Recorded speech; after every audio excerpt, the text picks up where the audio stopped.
Welcome everyone to another session of the Half-Rate Heroes Adventure. Thank you very much for joining us on this evening. Before we jump into our adventure, as always, just a quick reminder, go up there and press that follow button. Let's get that number high. Let's get that number climbing. We're going to do something fun once it reaches 500. So go ahead and follow right now. Do it right now. If you're on YouTube, you're on Twitter, get onto Twitch and go and press the follow button.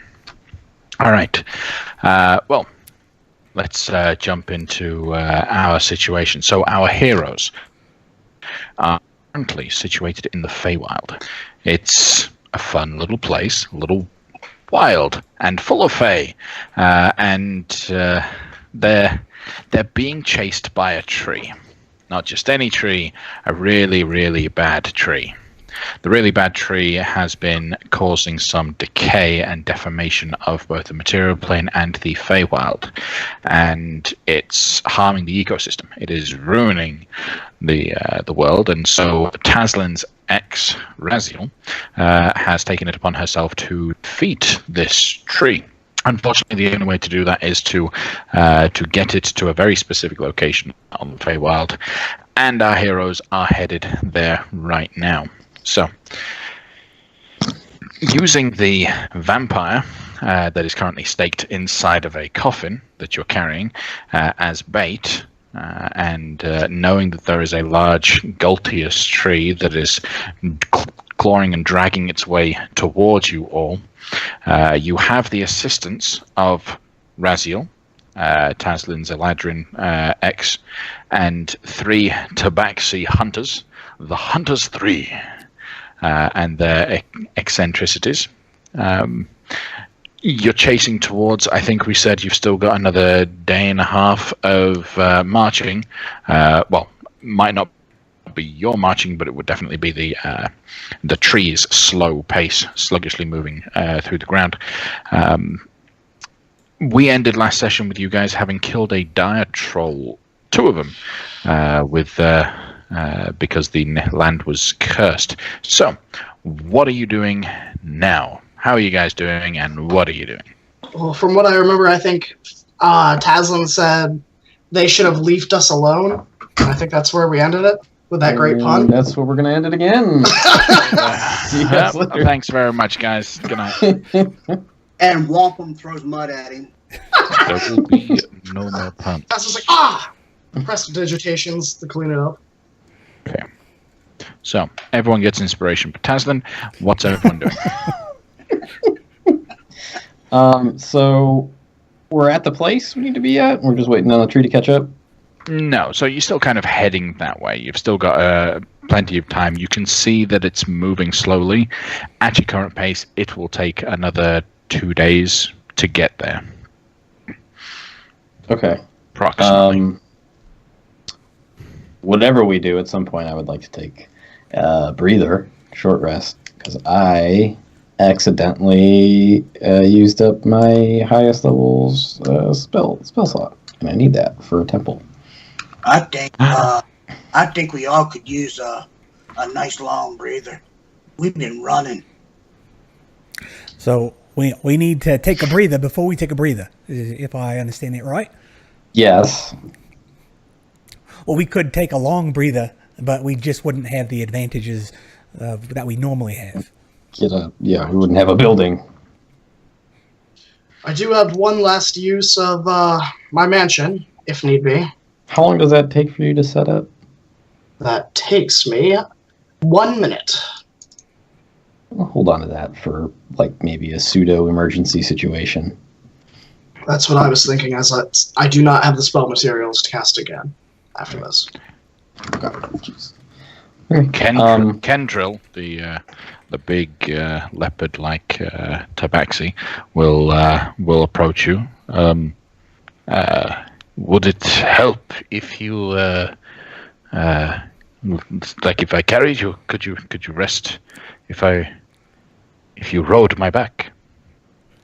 Are you talking to me? Because I'm sitting on a horse right now. Then why can't you rest on the horse? Are you tired? Is it hard work riding the horse? You ever ridden a horse? No, not really. No. Well, it's not that hard. You're right. I could probably relax up here, I guess. Edric can take care of it. All right. So we'll ride a There's no real issue, so you can take a short rest and then continue moving. That's typical travel time anyway. It's 8 hours a day of travel, but it's not usually 8 hours in one go. It's a couple hours here, break, a couple hours out, out, and so on. So you can have a short rest and then continue moving.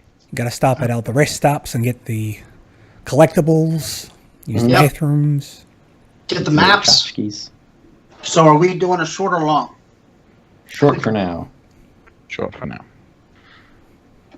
Okay. So, you all gain the full benefits of a short rest. Nothing bothers you. The ever-present danger of the large tree headed its way is something that's going to keep a lot of dangerous enemy away from you. But after you finish your short rest, you then pick up and start heading out, continuing to march towards your destination over this day. You'll spend another 4 or 5 hours before you finally get too tired to move any further on this day, unless you were to charge forward, force yourself to march, but you don't necessarily need to. As you're beginning to set up for the temple, the Hunters 3 go out on a little bit of a scout, almost, just to get a good lay of the area, and they'll return about 20-30 minutes later with news that the tree is picking up its pace. Don't know why, but it's moving just a little bit quicker than it was before, so we should be aware of that. How much quicker? Judging by them, it's increased its speed by about 50%. I'm going to...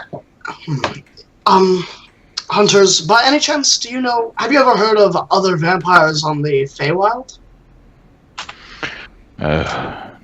Not many, no. I've not heard of many vampires here. I'm sure there are some, but not many. They're mostly Shadowfell. I was simply checking.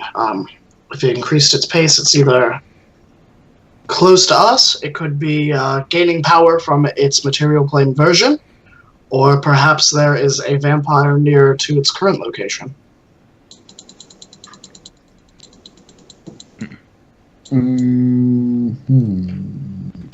I'll... do you think... I mean, how long do you think it will be before it catches up to us, Hunters? We can travel an average of 24 miles in 8 hours, and at its current pace, it used to before it could move 12 in that time. Now it could potentially move 18. If it continues to speed up, it might be at our pace tomorrow sometime. Still not able to catch up to us, but moving at our pace. Then our rests for 8 hours might cause a problem. But we could do one now. We have the yes, distance. I believe we could do. I believe we have the distance for now, but we should be careful about tomorrow. Okay. That's fine. I can deal with that. I will finish making the temple. All right. Plus, it doesn't actually rest, so it could travel a full 18 times 3. Anyways, all right. So you set up the temple just as you always do, and everyone goes into sleep. Anything in particular you, other than normal, what you've been doing lately? Is there anything else that you preclude from your or exclude from your temple? No, just fiends and elementals, I think, right now. Do you have a talking plant yet? Almost definitely not. Did we? Because we didn't bring all our crap with us. We left a bunch of our shit in a cart out on the material plane, right? I believe so. So Well, plants that's a probably. shame. Right? You're not pulling a cart out with you here, so. Right, and it would be kind of cumbersome to bring a plant. So, and I think time's going slower here because my griffin was going to last longer than it should have. So I almost definitely don't have a plant buddy yet, which is In any case, well, you could if you only looked for it. For we are in the Feywild. They could all talk. Numerous plant buddies. Would you like to go searching for a talking plant? I'm just gonna start saying hello, good day to every plant that I pass. Man, Are you? if these trees could talk, am I right? They probably wouldn't leave us alone. there is magic for that, but no, just no, right? It's not the time, but it is the place, I suppose. Well, does anyone have anything they'd like to say before we all settle down? Anybody got any ale? I'm plumb out. Same as myself. Sorry, mate. Yes. How about you, girl? You got any of that whiskey left? I died, man. I was reborn. I have nothing on me except for the stuff that y'all gave me. I mean, look at these rags that I'm in. This is totally not my style. How is a dwarf supposed to sleep? Mr. Dwarf. This is the Sphinx cat, Tabaxi. I do not have ale, but I have something similar. Nope, Would you like to try? No. We've been over this. Remember last time? You don't remember. Everybody doesn't remember last time we were here, but do not. We appreciate the offer, but we have to refuse because we're in the Feywild and we can't have food and drink from here, or we might go crazy because it'll be too wondrous and incredible. And we'll never want to leave. Yeah. He'll reach into a side pocket. It is good, though. Have I had wine in the shadow thing? Probably. Did you go drinking with Raziel? Oh, definitely. Do you remember those occasions? I think I would probably remember those occasions. Okay. Then, yeah. It was a wild time. Oh, yeah. Like a blur. But, so, Tazin will not take it, though. I'm gonna look at Probably Kale. not. And I'm gonna look at the bottle, and I'm gonna look at Kale, and I'm gonna look at the bottle. I'm gonna go for it. All right. Okay. So as you take a swig off of this, Uh-huh. right? I'm terribly compelled. I'm so All sorry. right. When you drink this, you have a choice right now. You can choose to roll a wisdom save and automatically fail the con save version, or choose to make the con save and automatically fail the wisdom save version. Which effect would you like to try for? I want to do the one where I am likely to pass the Constitution one. Okay, so you'll take the Constitution save, but fail the wisdom. Choose to fail the wisdom save effectively. Right? Yeah, but you better explain to me why I'm failing one of these automatically. Because it's fun. Don't worry. Is that how you play D&D? We play for fun. This is my fun. Okay. Roll the Constitution save. 26. All right.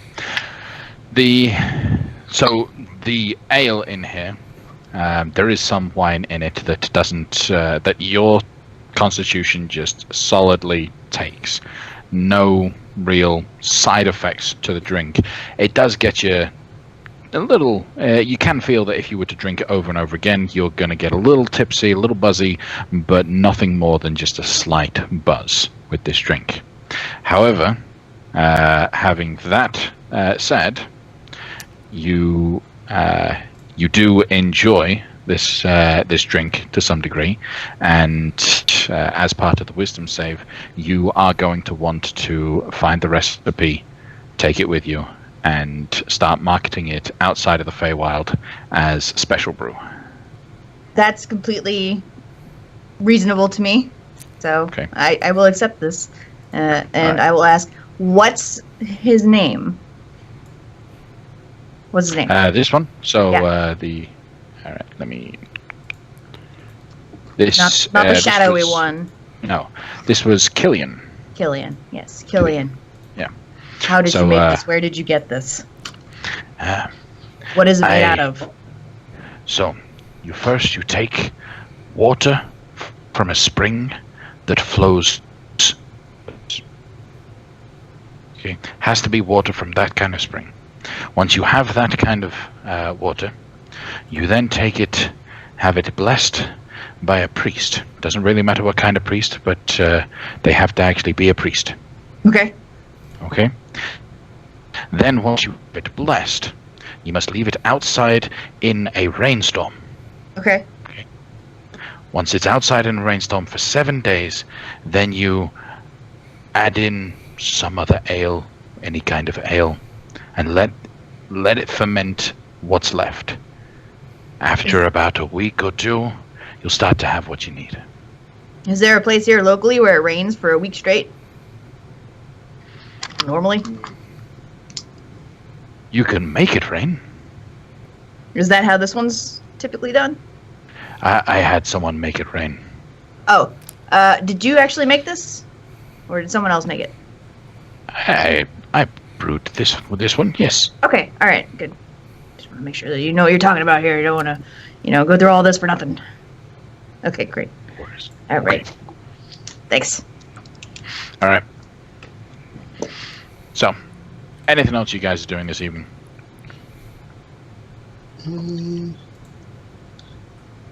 Night, everybody. Good night. All right. So again, the night goes by calmly. Your temple draws a lot of attention tonight, but no one can open the door. There are a few occasions where where someone tries to break open the door. But Would you guys Iskar knowing, be able to see them? would you have Iskar outside? Yeah, Okay. that's what I've been having the last few times, is have Iskar outside of the temple. Okay. Yeah, have Iskar roll a perception check. Okie dokie.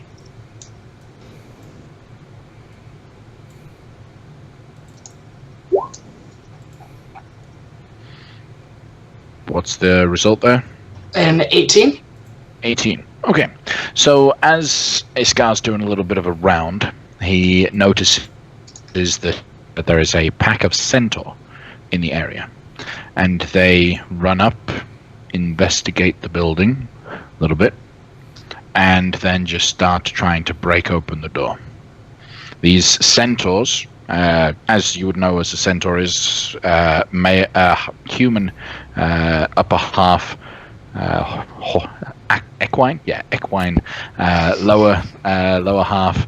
These individuals are all, they're all of a, I want to say a chestnut kind of skin tone. They're carrying torches to give them some light, and in the other hands, long lances. No armor or anything like that, but you can see that it is a mixture of male and female warriors wearing huge helms that appear to have actually been carved out of wood.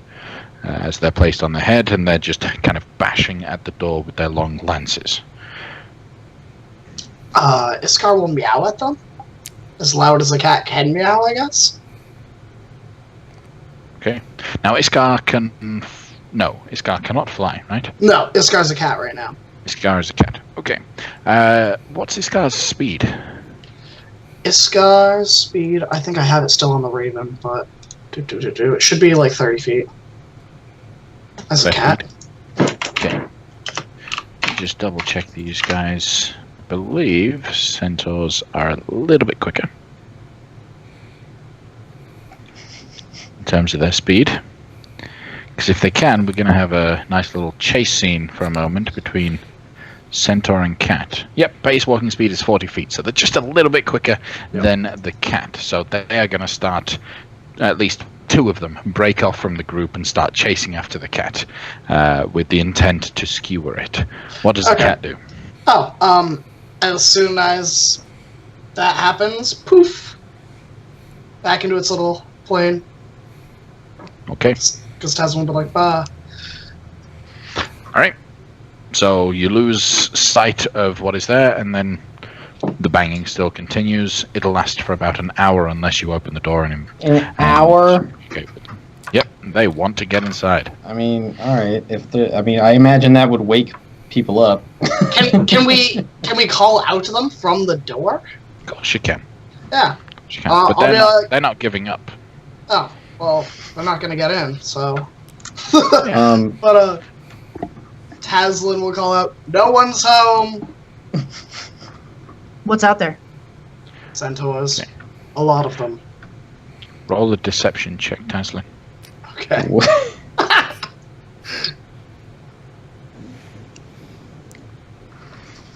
Rolling a deception check for nobody home, huh? Yeah. Hey, 14. we're not here.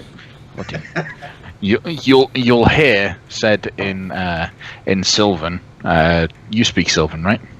I think I speak Common, Elvish, and Primordial. I do. Okay. So Kale would hear the Sylvan version of. They said there's no one here. Of course they'd say that. They don't want us to get in.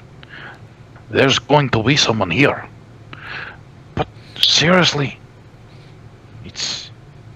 you don't believe him. Hello, are you sure there's nobody in there? Man, I want to meet a centaur. Yeah, Tazlin can't understand what they're saying, so Yeah. Tazlin's just like... Kale will get up and rub his eyes, and then he will cast Thaumaturgy once to change the color of like the torchlight in here to like dark red, and then he'll cast it a second time to make his voice really loud, and then he'll cast it a third time to bust the door open, like, and he'll shout in Sylvan, "Who seeks entry to the Temple of Denier?" Roll an intimidation check Got it. with advantage, Oh, thank God. because it sounded awesome. Well, that was one better. 15. 15. Okay. Dude, they said there was no one there, and then we angered the gods. We need to leave. Shh, shh. The doors open. You see there is a band of 6 centaur stood outside, all of which, as described before, big long lances that the tips are a little bit frayed, bent, as they've just been banging on this immune door for the last couple of minutes. Mm-hmm. One of whom is absolutely terrified. He is shaking behind the rest of the crew. He's a bit of a little bit of a smaller, scrawnier centaur than the rest of them, but leading the charge is an older centaur. This fellow, you can even see he's wearing a pretty cleanly shaved goatee that is bright red. So, it is a temple to Denier. Tell me, who is Denier? Kill will clear his throat. His voice will go back to normal. And the flames will go back to normal. Say, Denier's a god of knowledge. And if you seek knowledge of any kind, then you're welcome here, unless you want to be violent about it. Oh, we seek knowledge. Yes. That is why we are here. We would like to know what would we like to know? Do I need an insight check to know that they're lying? Well, Assuming Tazlin can hear them like consulting. you don't speak Sylvan. Oh, you're so- right. Yeah. Yeah. So I guess So you I'll don't know. what they're saying. We want where we would like to. We're looking for help with our next trip journey. We would like to know where the best. Yes, where the best place to go swimming is. Where the I best think place to go swimming is. Someone pulls out a small little, and in very broken comment, how do you get to swimming? Yeah. Well, aren't they just adorable? You can stick with Sylvan. It's fine. I can understand you. Yes. So we are seeking knowledge, sir. And what is a temple to the near doing here? Oh, I conjured it. Oh. So I'm a very powerful magician. Then you are all we hear- exactly what we need. Sorry. All we see and hear is him conversing, and then all of them go, "Whoa!" Yeah. I think that Kale just told them that he's some kind of god. Yeah. Getting there. So you want to know the best place to go swimming? I can ask and find that information for you. But I would ask of you that you provide some sort of knowledge to the temple for that service. What kind of knowledge is acceptable? If you know any crafts, any fun trivia about the Feywild, how to tie a particular sort of knot, that counts. Just really anything. Silver here is a very good blacksmith.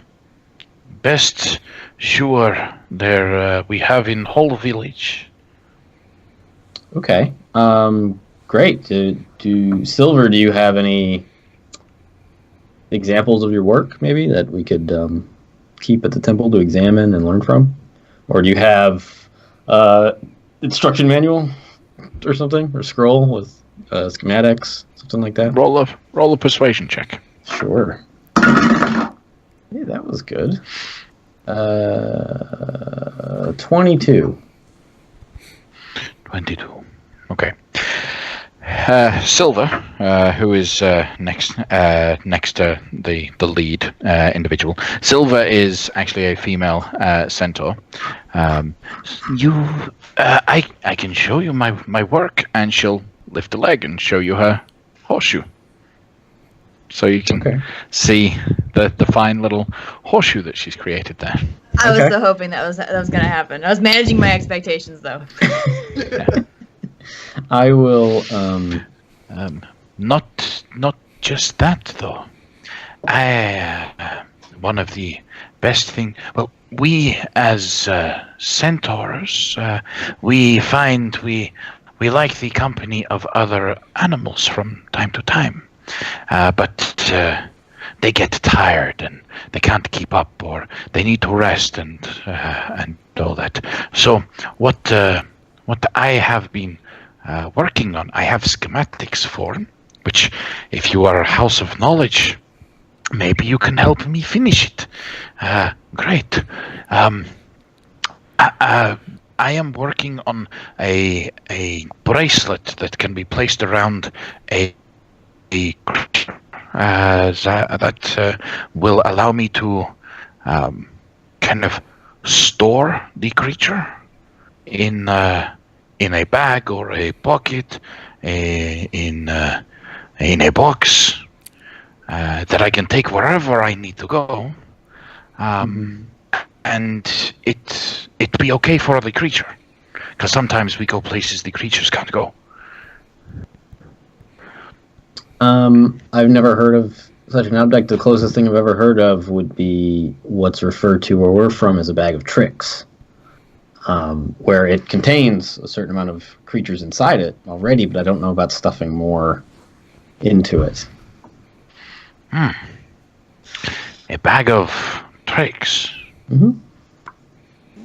Kale, what do they say? Indeed, Cal, Oh, what they're are they just, saying? we're exchanging knowledge right now. It's fine. It's cool. What kind of knowledge? Just nothing consequential. So As- I have managed to get the bracelet to shrink the creature down and get it small enough for whatever I need it to be. I just haven't and it stays alive too. I haven't managed to get it to then grow to full size afterwards, and still be alive. It doesn't. It's only one way for now, but I would like it both ways. Then we can take it, put it in box, and go. Okay. Would I have any inkling of how to, like, what sort of ingredients at least, or the process for making a potion of embiggeness? Enlarge. Well, Enlarge? we have a potion of enlarge with us right now that I gave to Wampum when we left Waterdeep, right? So you would kind of have an idea of how they're made. You'd certainly know that Duergar dwarves would be able to kind of solve this problem easily. Right, well, they can just kind of do it. Yeah. But there aren't any here, really, Not that that I'm you know aware of. of. Yeah. I guess, I mean, could I, like, rattle off some ingredients for her? Like, Yeah. these are the type of things that you would want to... So you can make a potion that makes things bigger again, and then if you can find some way to incorporate the magic, if you're mixing these things together into your shrinky bracelet, then it'll, you can maybe make it bigger. Make the thing bigger. Oh. So anyway, let me get, Yeah. You said you have schematics on you? Yes. 1 second, please. She'll reach into a small little pouch that's more like it's the size of just a little, in England they're called bum bags, I think, fanny pack. Just a small, yeah, that's, there we go. So she's got a little tiny pouch around her waist that she pulls out a few scrap pieces of paper. And these are, you can add them to your knowledge. I have spare. Oh, good. Schematic. Well, anyway, so I need to find you guys the best place to swim, right? That was the original agreement. Yes, While Alright, they're we'll just- talking, Taslim leans over to Wampum and goes, "Well, I don't know why they're speaking in a different language where they totally understood that I said no one was home." It's just off as a shrug. Weird.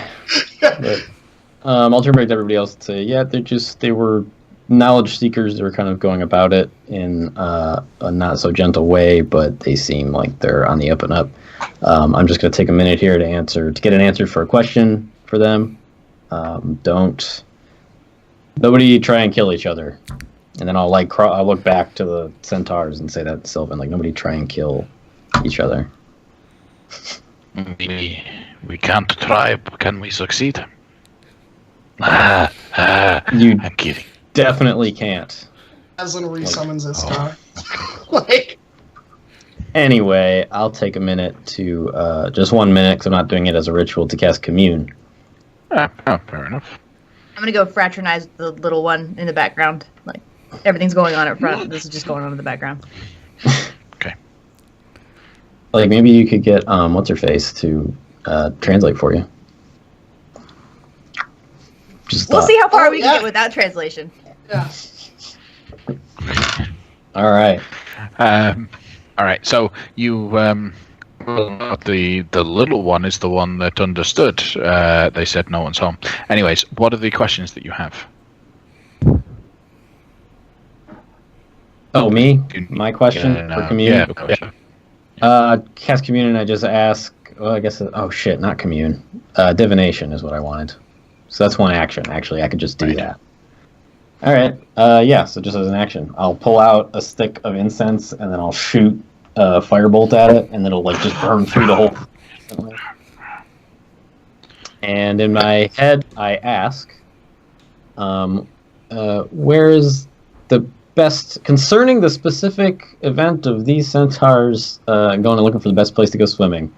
Where is that? Where do they have to go to find that? The response will come out to be just 26 miles west of here. 26 miles west of here. Okay, I will. That's a very specific answer. Finally, for once, and I'll give it to them. Yep. This is a pointless answer. All right. Yeah. Do you give it to them in common or Sylvan? Well, Sylvan, because they don't speak common. So. Do they speak Elven? Maybe. Okay, she's disappeared. I need to know what you're doing with the foal. I'll get her as soon as she gets back. So, you give them that response? Yep. Here we go. 23 miles to the west of here. But, did we just come from that direction? Roughly, yeah. Okay. I will warn them. Okay. There's a big, angry tree in that direction. Just go around it. You guys can definitely outrun it. It's a tree. Oh. Just don't interact with it at all. We're taking care of it. Just give it a wide berth. All right? Okay. Nos. What are you doing with the foal? With the little one? If it's possible, I'd like to see if it's willing to wrestle me. I'm very curious who's stronger, a small horse or a Nos. If he's not check, he's intimidated by the whole situation. So if you came out asking for a wrestle, he may or may not think that we've angered the gods and all of that. But if you're not roll some form, yeah. Go ahead. Sorry. It's okay. If you're not down for that much physical contact, we can try a tug of war. Alternatively, I have a rope. Wait, I had a rope. Does anyone have a rope? I've got a rope. Okay, he's got a rope. Okay. Would you prefer a wrestle? I want to do whatever he's comfortable with because I don't want to put him off. Especially if he's the small one in the group. People might think that I'm picking on him. Okay. He'll do the tug of war. Okay, let's do this. All right. So, contested athletics, then. Got a 28.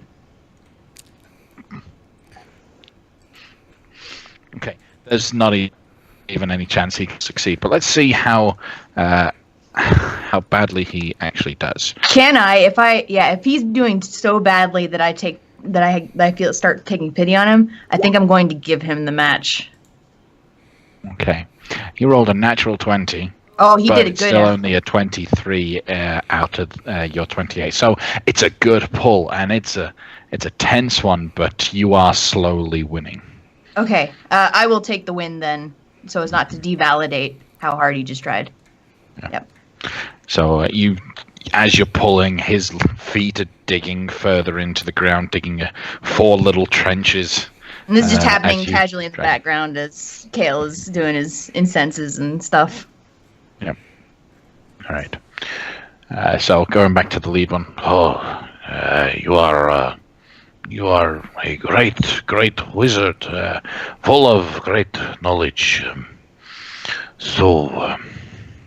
We are satisfied that you are not evil creatures, and do not need to be put down. I cannot hear you. I'm glad we came to an understanding. Yes. As a show of good faith, before you leave, I will send you off with a blessing. And I will hold... You said there were 6 of them, right? There are 6 of them. They all... so the little foal even lets go of the rope that you guys are pulling on, and all of them drop their front legs down to the knees. They bow their heads. Their lances go on the floor. They're still holding their torches up, but they're ready to receive the blessing. Nosk lies back with the relief of the rope. I'll hold the Staff of Healing up high, and I will say in Celestial blessing. But it sounds great to them. It does. And They don't speak Celestial. I'll say it 2 times, actually, because I'm going to cast a 5th level aid on all of them, so it'll take 2 castings. Oh, that's nice. Go forth. Yeah, so after you cast it, they're going to remain until you allow them to rise. But as you were going to say, you were saying when I interrupted you. Yeah. So standing back up, looking a little bit more proud for a moment. Hey, we are blessed by Denir. All hail Denir. Great and powerful. Thank you very much, Denir. And what is your names? My name is you are Kale. Denir. You are not a Denir. No, I'm a servant of Denir. I am a extension of his will into this world. Oh, Denir must be powerful if but a lowly servant did such great things. Yes, most gods are. Where we're from, anyway. I don't know how it is here. So, do you all give over your names or other things? Oh yeah, I'll translate back to them. They would like to hear everybody's names. I'm Nos, and I'm the champion of Timora. Greetings, Nos, champion of Timora. Good job. Hi. Good day, mates. I'm Lafcadio Whitehorn. At your service. Lafcadio Whitehorn at your service. Nailed it. Big thumbs up towards Kale. Yes, thank you. Taslin.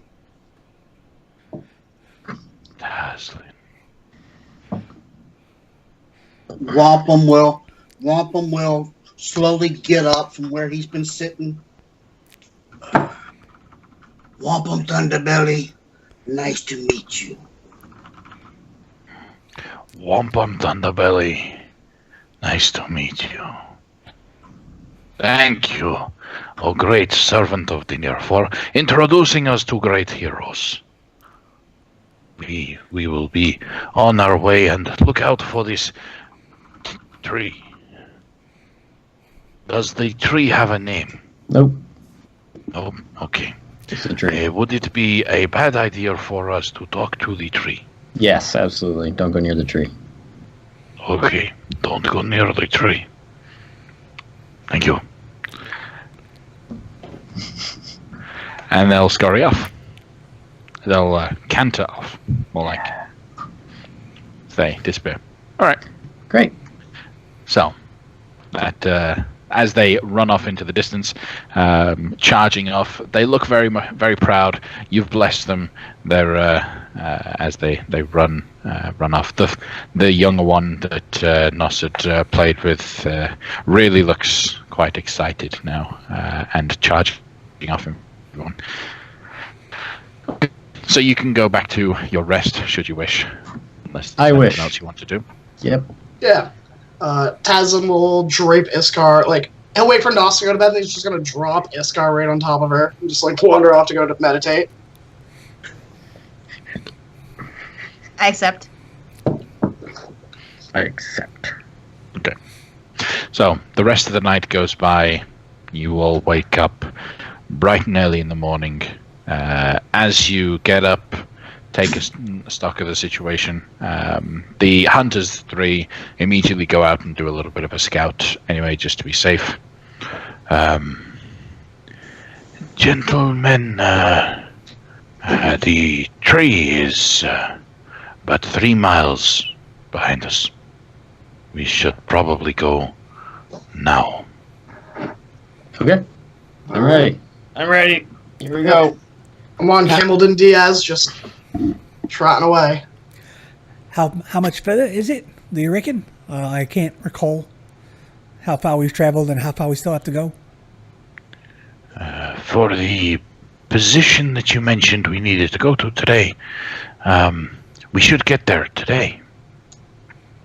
I think. Great. Before sundown, at least. Well, sundown. Sort of. Right. Let's do it. Okay. All right. So, charging forward, the tree actually keeps a very good pace with you at this point. And you'll notice the closer you get to your target location, which you are getting there, the tree is picking up its pace just a little bit, such that when you get to about an hour away from the spot where you were hoping to be, the tree is within line of sight now. It's starting to catch up. You can see it maybe about a mile or so behind you. You got a chance to get there where you need to just in time, but it's going to be hot on your tails as soon as you do so. So you're going to have to be ready to act very quickly. Are we running back to the portal to the Feywild, or are we running back to where we believe the location of the other tree is on the material plane? I was under the impression you guys are running to the location where the tree was, the Feywild version of that location. Yep, that's... Okay. Yep. All right. So do we set up to, when we get there, fight this one, or do we teleport to the material plane and fight the other one? Or it doesn't matter? Might matter. I don't. For the sake of this is Raziel speaking. For the sake of the chance that some of you might forget why we are here, I think it would be best if we dealt with it here. Okay. That makes sense. Not to mention we don't have anything like a stake to pin it down with. Right, we can't stop it here. Is there any way we could, like, sprint ahead so that we can get maybe an hour lead on it? You can. Yeah. I mean, to could we do also so, like set up traps for it, or like a pitfall or anything? I don't know how long that would take with like 9 of us in the party. Pitfall for... To dig a hole.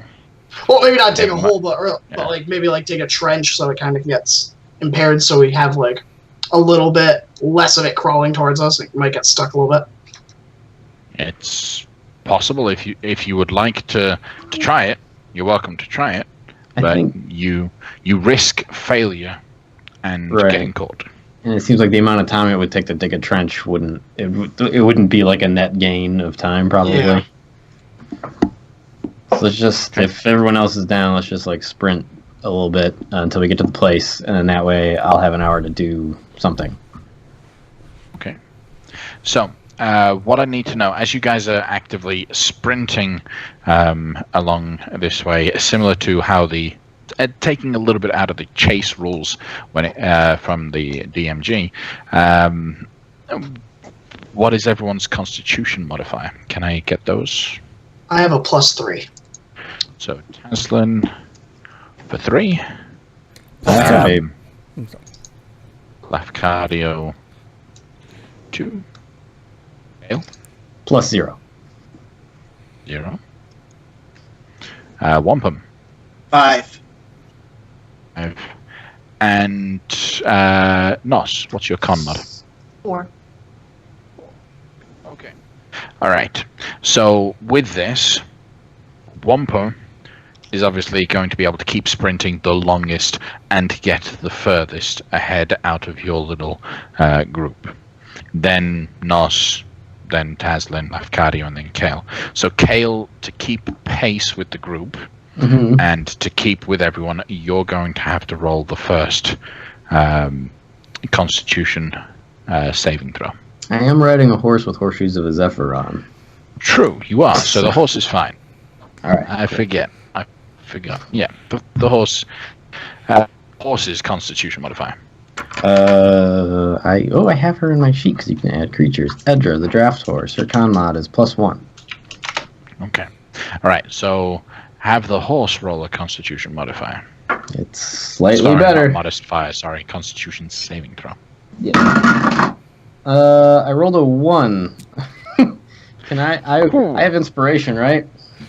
I gave it to you, but yeah, I used it. That would be an 18. 18. Okay, you're fine there. You keep up the pace. Next moment, it'll be Kale's horse plus Lafcadio. Needs to roll Constitution saving throws as you keep charging. And since I'm riding Camildon Diaz, would I go by the camels? Which would be a Yes. +2 as well.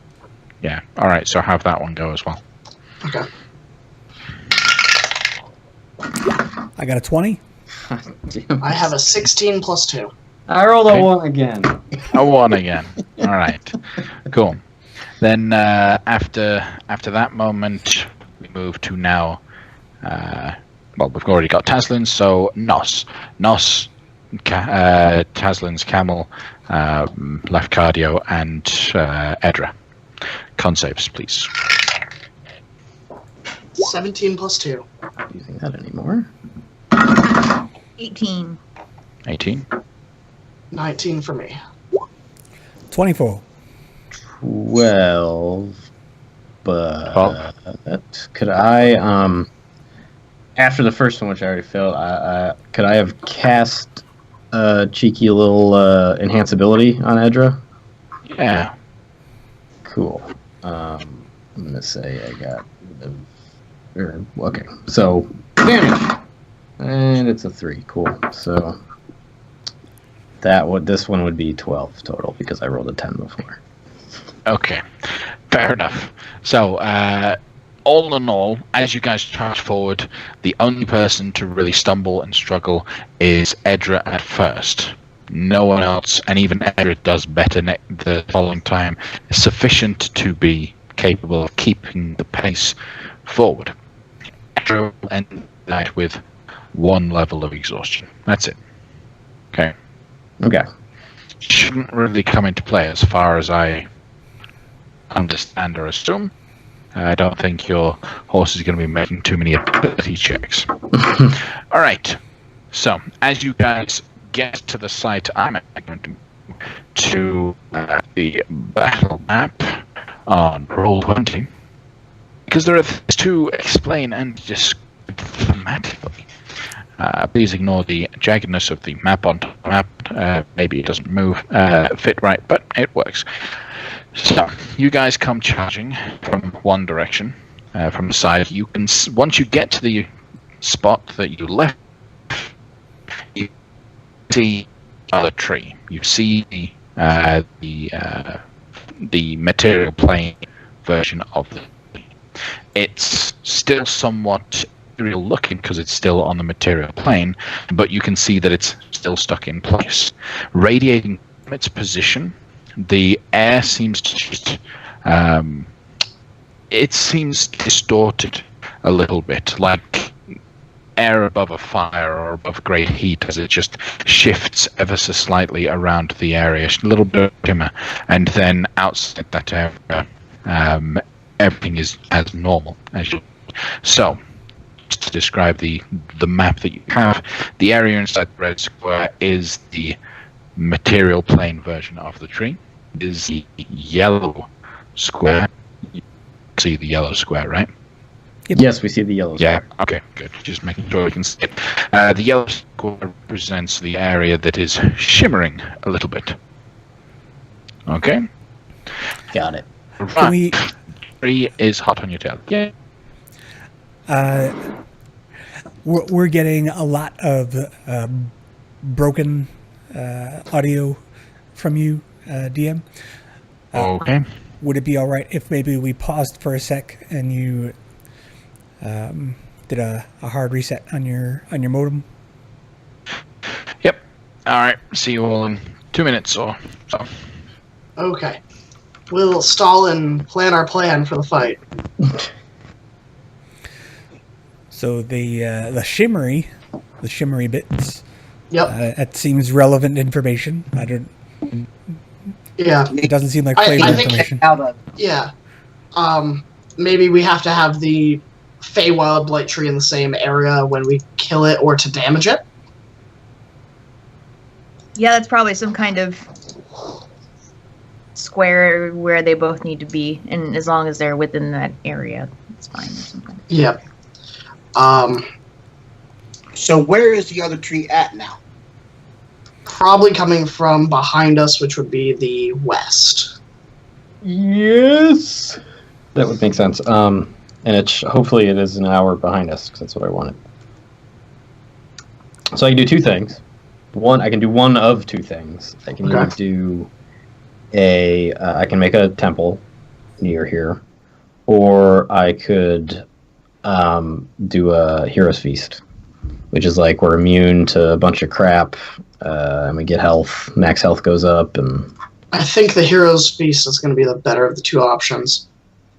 immune to poison, frightened, wisdom saving throws with advantage, and yeah, we're gonna. Okay, yeah. Does that sound good? Sounds good. Mm-hmm. Yeah. And because that will also increase our allies' base resistances, correct? They should be able to partake as well. Let me make sure. Blah, blah, blah, blah, blah. 12 creatures, yep. And it just says creatures, so Campbell and Diaz and Edric can get in on this, too. Oh, yeah. And what Tazlin is going to be doing is he's going to be probably casting Mage Armor on himself, because I think I forgot to mention that when we took the long rest. Water breathing is assumed, we all have it. And then probably going invisible. Okay. How do I sound now? Perfect. Fantastic. Wonderful. Sultry. All right. So, quick reiteration of what I mentioned prior. As you get to the position where the battle must take place, you have two auras that you can spot.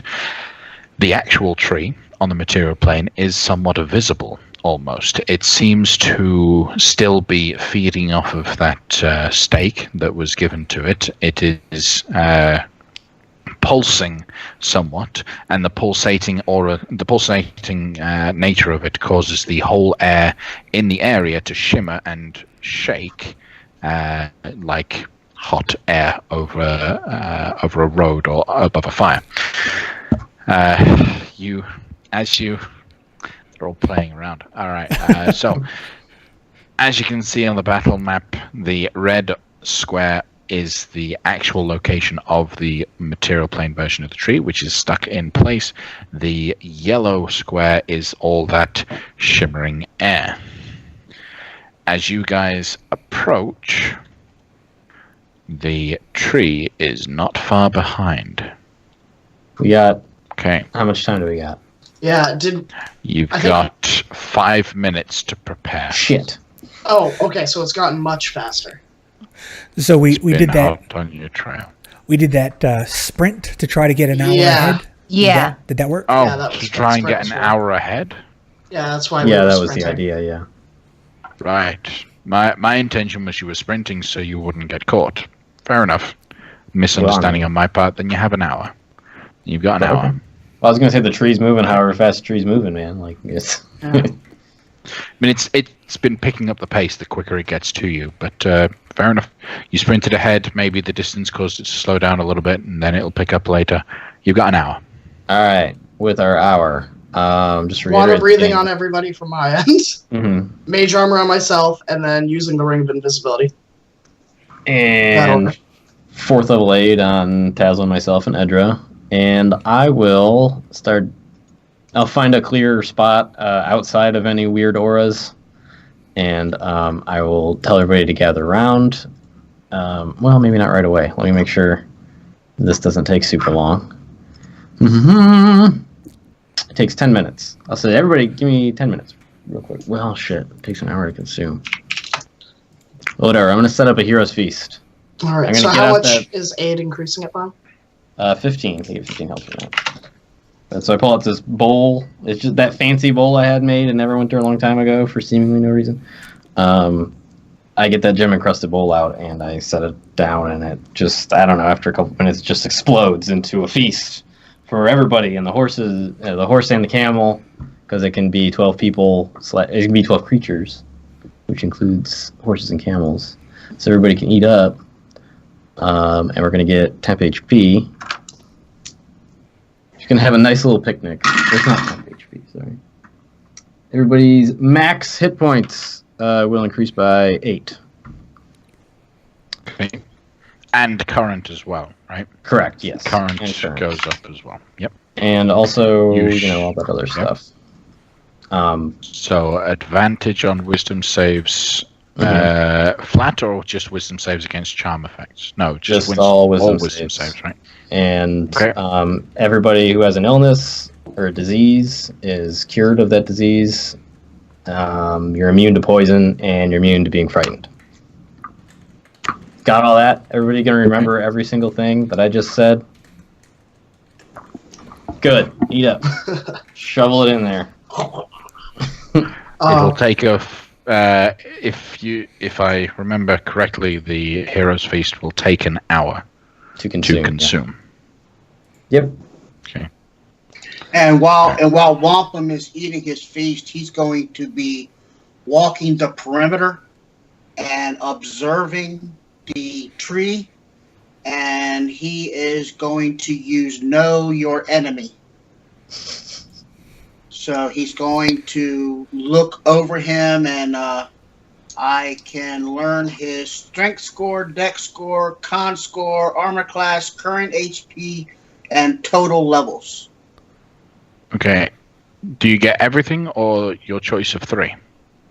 It says if you spend at least 1 minute observing or interacting with another creature outside combat, you learn information about its capabilities compared to your own. Strength score, dex score, con score, AC, current HP, total class levels, and total fighter levels, if any. Oh, okay, right. yeah. I am almost 100% positive there is a limit, a numbered limit to that. Yeah, it tells you, the DM tells you if the creature is your equal, superior, or inferior in regard to 2 of the following characteristics of your choice. So you have to pick 2 of those things. Oh, okay. That is one thing that D&D Beyond did not write in there. I think if you click on it, it does like the full description on the side.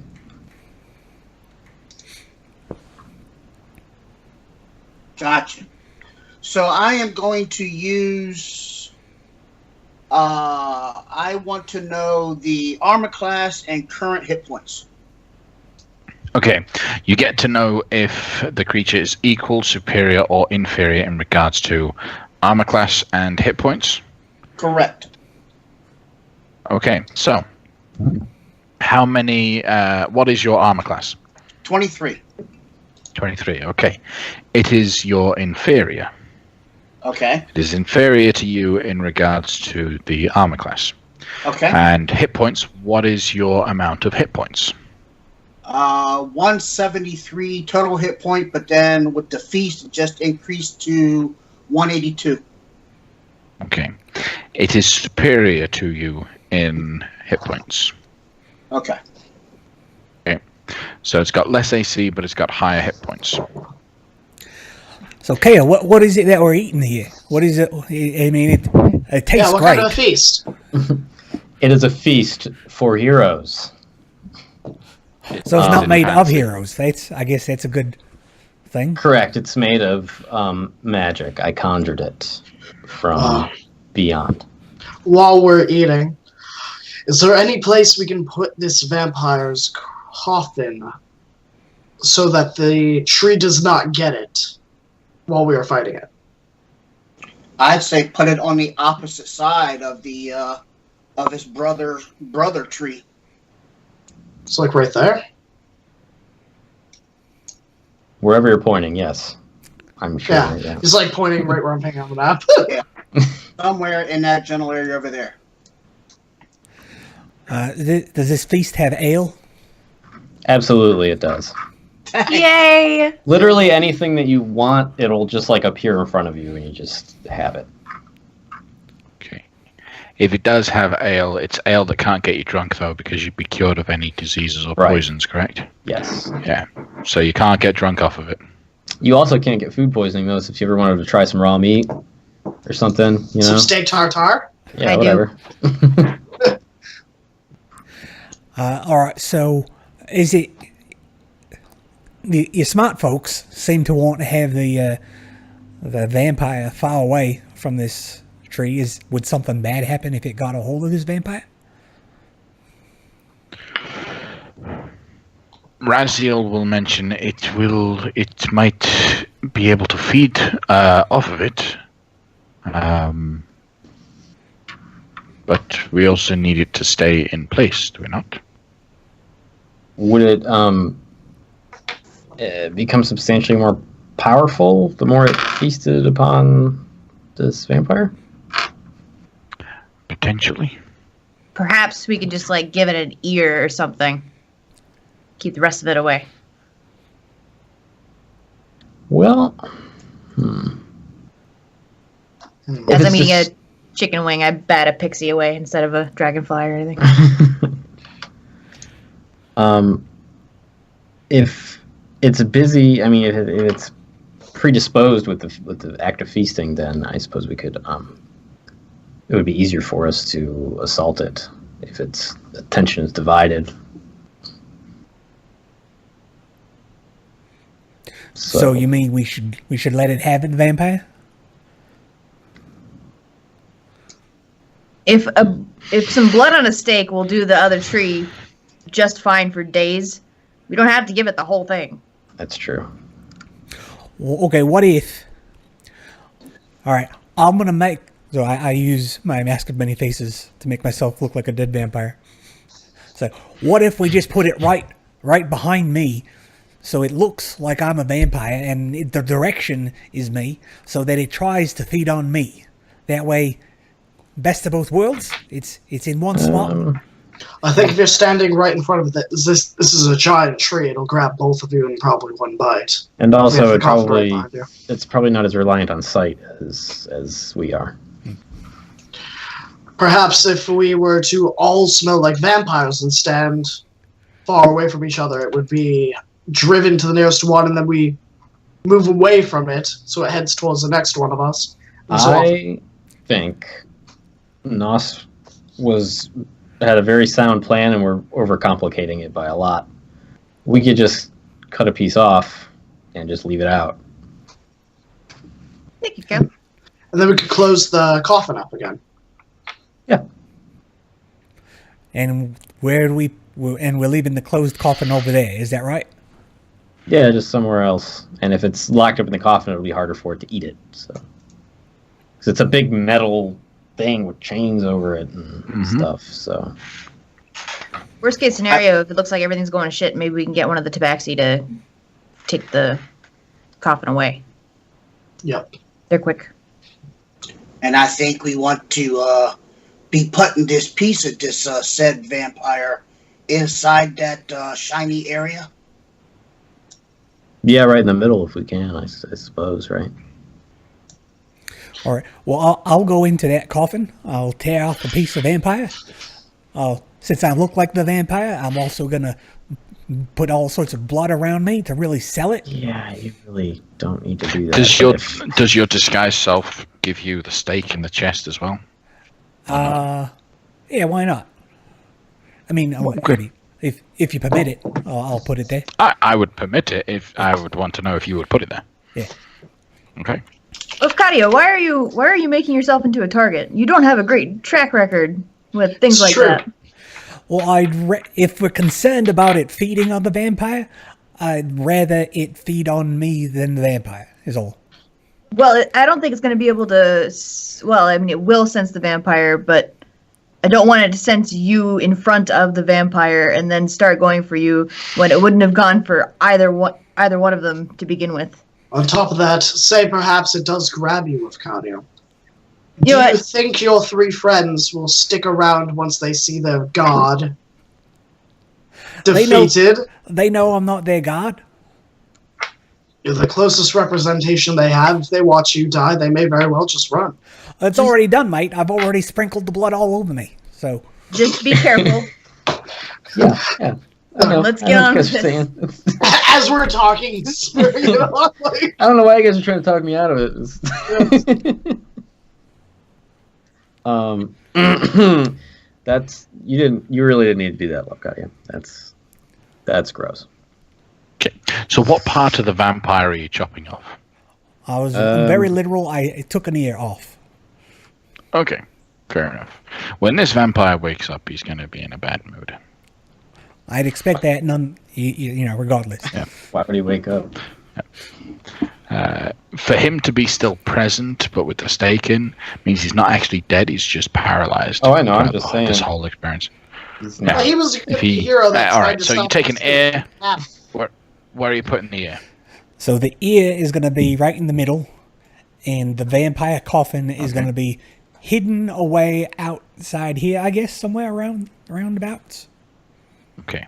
on the east The side big of the. box goes somewhere else. Okay. And we're going Fair to, enough. cover it with foliage. Okay. The box with the vampire will look like a sad skull in a circle when that populates. All right. So, who is putting the ear in the center?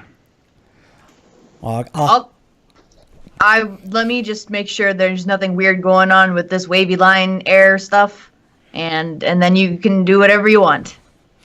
Sounds good, mate.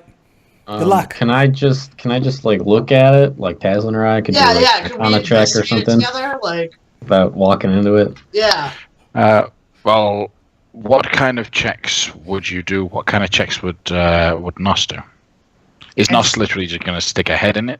She'd Or stick is- her hand in it, not her Oh, her head. hand. Okay. Yeah. All right. Tazlin would probably be investigating it. I would probably do So- Arcana. Yeah. You guys roll those checks. Nos, you put your hand in it. Your hand's fine. Your hand a little warm, but fine. So And I not have even dangerously warm. 22 investigation. Okay. And I There have is a, definitely something wrong with the air. What? 23 Arcana. Okay. Definitely something magical happening with the air. It's not normal air. Air does not behave that way.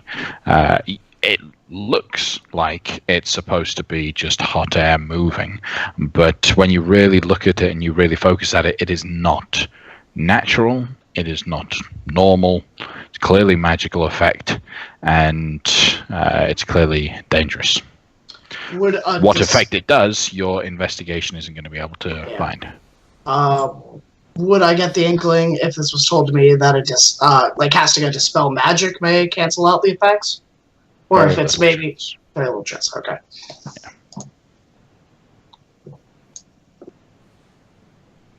I'll stick my head in. Okay. You will discover that you won't be able to breathe. Guys, I couldn't breathe in there. Man, if only this was water. The air in there is it's toxic. It's not. You're immune to the poison because the Hero's Feast, but it's just not air in there. You can't breathe in it. Does Well. anyone have like a jar or a bucket? Bucket. I'm just saying we could fill it up with water. Just stick your head when you need to breathe. How would you still? It would just fall out. No, he means dunk your head down. Yeah, dunk your head. Just yeah. like hold it with one hand, Yeah, and like Wampum and Nos are just doing this. they're fighters. They could probably do blind fighting. Or how about when I see the tree, approaching, I just run to the middle. I'll hold my breath. I go, I could do this for a little bit. I reckon. Yeah, I'm sure everybody can hold their breath for a while, except for me, probably. Not a strong swimmer or anything, but But yeah, I just hold your breath when you go in there. There doesn't need to be a magical solution to every problem, I think. You can hold your breath for a number of minutes equal to 1 plus your constitution modifier, minimum of 30 seconds. So, I mean, minutes here. Even Kale with a 0 can hold his breath for at least 1 minute. So, plenty of time. yeah. And if you need to breathe, just step out and take a breath and step back in. I'm sure you won't be being grappled or thrown around or slammed into the ground or anything like that. Well, that's a good point. You mentioned you're immune to poison and kind of cast it off, but does it smell like anything? Very true. Okay. Yes. So it smells sulfurous. Sulfurous, is that? Like the smell of rotten eggs. Yeah. Or gas. Okay. So, okay. This is the kind of So smell highly that... flammable. Yeah. Oh, yeah. All right. Yep. So we all hide and then open up with fireballs as soon as it gets in there. And then me and Wampum come in.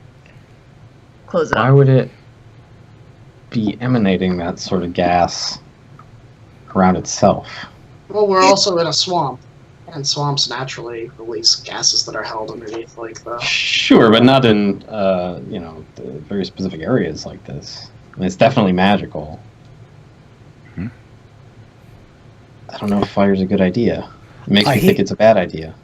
I hear livestock was largely to blame for a lot of these types of gases. Sure. I look at Edra. Taslin goes and like ties Cameladin Diaz way out of the way. Okay. Or actually, Edra, we could have Edra with the chest and like tie her up to it, and she'll just naturally run away from a big fuck off tree trying to kill her. Just drag that with her. Yeah. We'll tie them both together to the coffin. Yeah. I mean, do I put trust in Cameladin Diaz? Maybe not so much, but I trust her. Extra smart. Yeah. Just before the tree comes into sight right now, I would just like to take a test run. I would like to run into the red area, wait a beat, and then run back. Can I do that? Yep. And so you hold your breath. Yep. You run over. You get to the red area. The red area is difficult terrain. Just the aspect of the tree being there but not being there is actually causing you some difficulty. So you discover that, and then you can run back, then start breathing again. So we don't. I mean, I imagine we don't have a lot of time, but do we have a minute? Just 1 minute? So all of this This is a must lot, be happening while you're feasting on the feast, because the feast requires an entire hour to consume. Right. Okay. So I'm assuming you're eating and talking. Okay. Can I be eating and casting a spell? Can I help him with that? Can I like feed him stuff as he's working on stuff? Yeah, holding corn on the cob. Free, like casting or feeding. There you go. That's what spell would you like to cast? Augury. Augury. Yeah, sure. Great. Go ahead. So While Nos is feeding you, you can cast Augury. I've seen him do this enough like times. one hand, and I'm like one hand's doing magic stuff, the other hand's just rolling some bones, and one mouth is having things inserted into it that are food and drinks. So yeah, augury. I'm gonna augury it up. I'm gonna ask, what's the specific wording of this crap? An omen about a specific course of action. Okay, the specific course of action is shooting fire into that gas. That's a bad idea. All right, that's what I thought. All right, so There is only bad results that will happen with that course of action. awesome, perfect. That's thank goodness. Augury worked, but I used the spell slot, so it did it in 1 minute. So between mouthfuls of food, no fire, don't put the. I can do this. I'm good now. I'm good. Stop, please stop. No, just little. Just give no, give a little, So- little bit. So, Kale, what you're saying is, Taslin, don't cast any of your good spells that will actually hurt this thing. Yeah. Yep. No fire, anything. No exploding flying axes. No scorching necromancy, rays. no fire. That leaves me with a little bit of electricity. My wand, a little bit of acid, and besides that, my tentacles. That's all I've got. Yes. Because I can't fire even when it's outside of this gas fire on it, because then it'll be set ablaze and it'll run in. Yep. Yeah, it would be a terrible idea. Don't do it. And I can tell Lafcadio's not listening. He's just off in his own little world. But I know he does fire things. He's I mean, really you know doing that better. shit He's like- got a saucer of milk. You don't interrupt a man while he's drinking a saucer of milk. Well, I now have this image in my mind of all 4 tabaxi sharing one bowl of milk that they just They're milk going over. around the bowl like Yeah. that Yeah, meme with that's the fun. puppies. Yes. And since he's not here, he can't disagree. It's canon. It is. it's in the canon now. Casey, make artwork of it. Go. Yes, sir. I will do exactly. I will draw all the things. Lafcadio, your attention. You good? No fire. No fire in the gas zone. No fire. Got No it. fire in the gas zone, and I'll tell Raziel and the Tabaxi, the other Tabaxis, and I mean, they're on the Wampum. table with us. Wampum especially, like on one of his passes by, like he's got a ham hock in like one hand, and he's just like staring at this tree to learn about it. I just go like, hey, no, don't blow your axe up in there, no fire. So, keep us. This is going to go well. A voice says to Kale in the background. All right. Anything else you guys are doing to prepare for this fight? Ring of invisibility on myself. Okay. Iskar is with Nos. He's the Iskar scarf. Probably. So once this thing looks like it's going to be about 30 seconds away, Taslin would start casting greater invisibility on Nos. Through Iskar, because it's a touch spell. All right. Cool. Then, if everyone is good to go, we're going to go ahead and take our break now, so that we don't take the break in 20 minutes, halfway, a little ways into this endeavor. So, join us after our short break when our heroes try to lure a tree into one very dangerous location.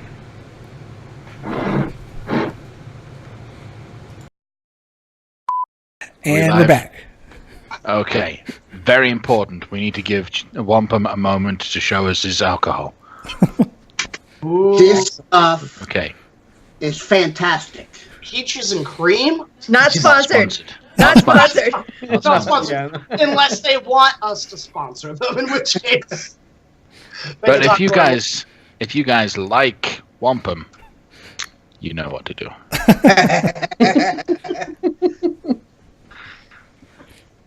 All right.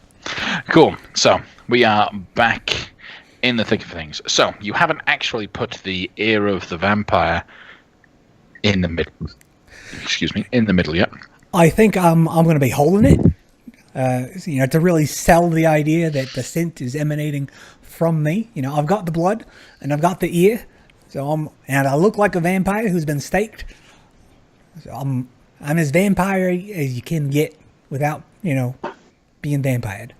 Claudio, if you die, I'm gonna kill you. Yeah, and we also have the 11 temporary HP because you're a cool guy, right? Right.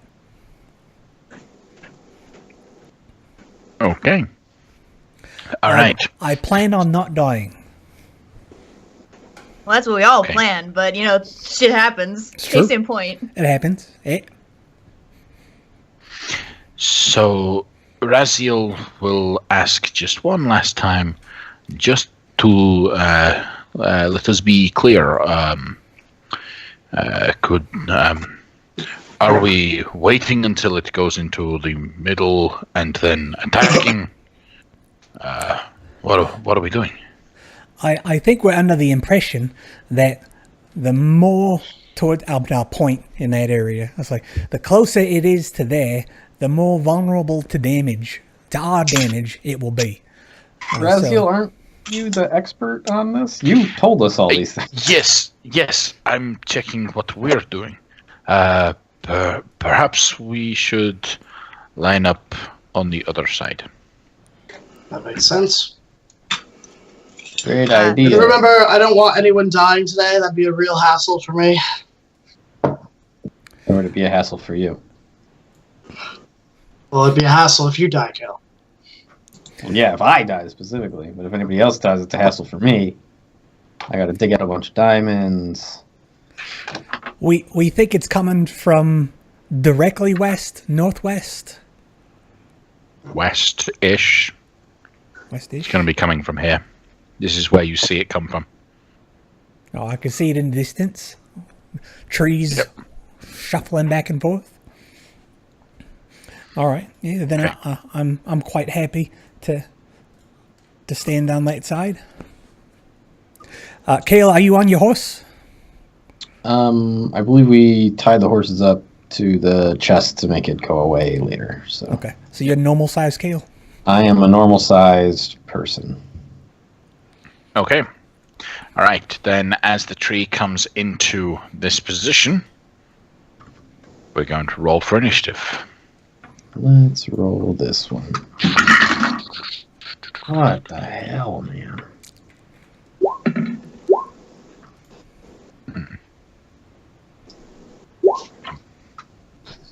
No, don't say what happens when a lightning hits a tree. Don't do that to me, Teo. It's trying to help, man. I've only got like two spells, sorry, and then 2 cantrips left. You're a wizard. Get creative. What happens when lightning hits a tree there, Tyson? It dies Usually instantly. causes fire. Yeah, I think it dies usually. Instantaneous death. Yeah. It scars it out all the way to the bottom. Trees are allergic to lightning. Yep. Deadly It's allergic. true. That's why they get those scars, you know? Yeah. Uh-oh. I hear the music. Right. I got a whole bunch of NPCs I need to roll in. Un momento, por favor.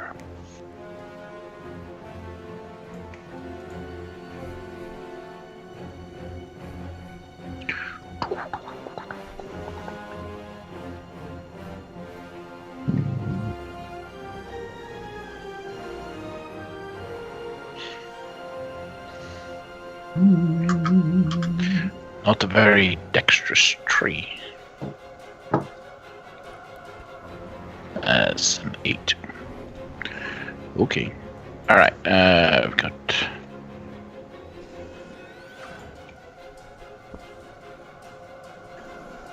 Zilonin. That's the name of the tree. Has a name? that the token that I grabbed to represent the tree has a name, and that is from the Hidden Shrine of Tamawachin mini adventure that can be found in Tales from the Yawning Portal I gotta. module. Yeah. Wait, what's Spoiler alert, it's not a nice tree. What's the Hidden Shrine of Tamawachin? Was that is that a thing that got reprinted? Yeah, I Okay. think it was from Tales of the Yawning Portal, right? Was it? Yep. We'll talk about Oh, it it afterwards. is. Right. Yeah. Sorry. No worries. Alright, so looks like I have everyone in this moment. The tree is on its way. It is charging forward. Nos. As this grand, nasty, gnarled tree is still dragging itself through the ground, making a ditch, but a very big ditch and a lot quicker than before. What are you doing?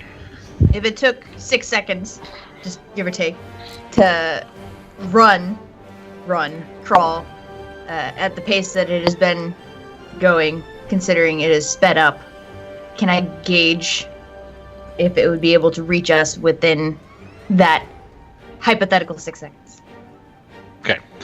Your Because it we no started longer. out. Yeah. It started out at 30 feet per turn, and it is currently sitting at a pretty 60 feet per turn. Okay. So in one turn, it'll get It to could the reach us easily. edge. It'll be just at the edge. By movement, if it were to dash, it could get into the center. Okay. I will. Yeah, we'll just. I'm gonna open up kind of soft here, and see what happens, and let everything kind of fall where it may within this first round. I will hit that button on my glaive of luck that my adoptive father gave me, the one that has my name on it, and that'll expand and make a cool noise. And then I will look really cool with my back straight and my head up, and then I will go Super Saiyan. Okay. Which is to say, That golden ethereal giant eagle wings burst out of my shoulder blades, and my eyes flare up with golden light, and I take on an entirely angelic appearance. And Kindrel, if I remember rightly, the one stood right next to you, just turns. That's inappropriate. Yeah, I have a quick question, Teo. Yeah, what's up? I know I had stated that when it was about 30 seconds away from us that I wanted to cast Greater Invisibility on Nos. Yep. Would that have gone off pre-initiative? As 30 seconds would be like 5 turns. Okay, so she has it for 5 rounds rather than 10. Okay. So you're invisible, radiant, exploding. So the light that you emanate is still visible, though you aren't. So everyone can see kind of a glow, but they can't see. Can't see her. Okay. Anything else from you? Not. Nope. I'm just gonna wait for that tree to come into range and start gnawing on that ear. Hope it doesn't go for any of us first. As you'll ready an action to fire upon the tree once it gets into a range where she believes it might be vulnerable. As will all of my NPCs, just generally. Wampum. Wampum will also wait till the tree is in range to throw the axe. Okay. Range. Like, I need to know at what distance is it going to reach before you throw it. Let's see. The blast axe has a range up to 120 feet. So, when it reaches right there. Okay. Hold on. Right there. Okay, sounds good. Ready in action to fire. Taslin. Yeah, I will use this turn to use my Ring of Invisibility, because I casted the spell previously, so it would have gone off, so I'll turn invisible. That'll be my round. Okay. And Lafcadio. right, so I'm going to use my feline agility to give me double movement speed. I'm going to move into this area, right at the corner of the red spot. I'm going to hold my action to dash away, and the condition. So I'm relying on my memory of the material plane tree, how far I think it can reach. When that tree gets that close to me, just before that distance, I'm going to dash back. Okay. You remember that tree had an incredible range and could probably reach out to about 40 feet. All right. So when it's Or 40, so. when it's 45 feet away, I'm going to dash back the way I came from. Okay. Sounds good. Then we have, again, readying in action. All right. Now it is the trees' turn. One moment. I'm not on the initiative order. I was actually. You're not on the initiative order. I got an 11, so I'd go right after. Oh, I'm Kent again. sorry. It's okay. I'm inconsequential for combat anyway. No, not. You're very important to me. All right, what are you going to do? I'm going to back up a little. I'm going to scramble up this hill a little bit, and then I'm going to hold an action to... So before we start over the break, for people watching, I cast Holy Weapon on Wampum's axe. So I got that going on already. But for my Which next gives now, another extra D8. extra 2d6, or it might have been 2d8. Let me double check. It's a 5th level spell. It's an extra 2d8 radiant damage per hit.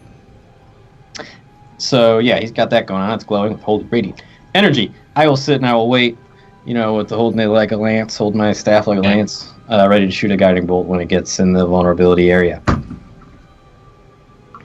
Okay. All right, it is its turn. It is going to start charging towards Wampum, towards Lefcardio. The route will bring it to that point that Wampum was waiting for. Go ahead and throw your axe, Wampum. First attack is going to be a 29 for 14 and a additional 2d8. additional 6 on top of that. Okay. And it'll just be So the 20... Yeah, go ahead. It's just the one attack, right? Just wanted to clear that up, because when you hold... Yeah, you hold the hold an attack. action for just one attack. Okay. Yeah. Okay. So you adding anything else to the attack? Not at the the single moment, no. attack that you get? No. Not at the moment. Okay. So the 29 is going to hit. Your axe will hit and bounce off the completely immune tree. Gotcha. No damage dealt. Okay. So that was its movement. Yeah. Yep. It is going to continue moving the rest of its way, dashing to Lafcadio.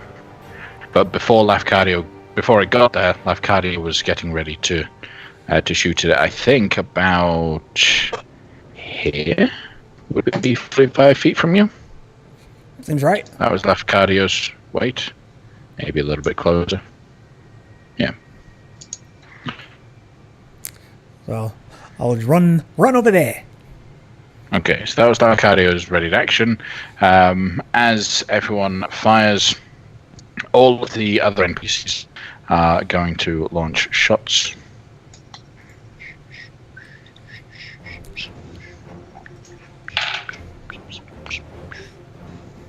Alright.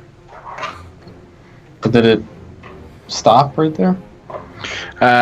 Well, these are all the shots that are ready, that are attacking it as it's moving in.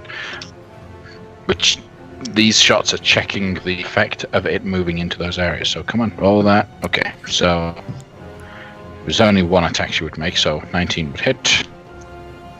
10 hits. Okay. Right, and of the hunters, the 2 of them hit, 1 of them does miss. Alright. They notice that it doesn't take any damage again, so it's still not taking damage right now. And then it'll finish its turn where it had intended to go, which was right. Okay. Nos. Oh, was anyone else readying for anything? Yes, Kale was. Yeah, Shadow Radiant thingy. It was a 17 to hit. Okay. 17 is not going to hit, I'm afraid. Crap. Okay. Squeak. Right, then we move to Nos.